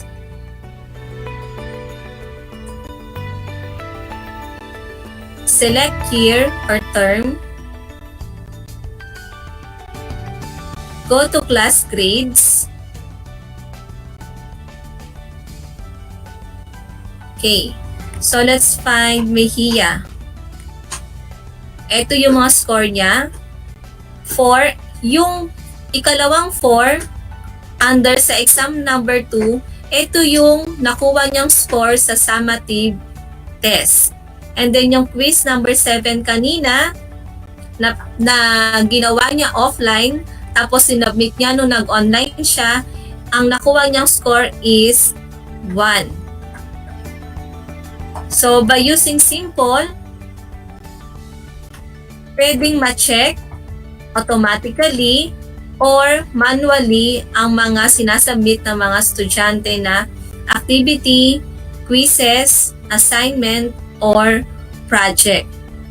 So, tatandaan, sa side ng estudyante, pwede niyang i-download yung mga activities para mabasa niya offline or masagutan niya offline. At once na nag-load na siya ulit, maaari niyang i-upload yung mga questions and answers from the activities. And also, on the account of the teacher, mamomonitor niya yung mga grades, yung mga scores na nakuha ng estudyante at ito ay nakarecord sa Simple. So as my demonstration is about to end, I hope you learned something new. I want to share a quote from Bill Gates. The advance of technology is based on making it fit in so that you don't really even notice it. So it's part of everyday life. Once again, I'm Joan G. Lopez na nagsasabing keep safe always and have a good day. Thank you!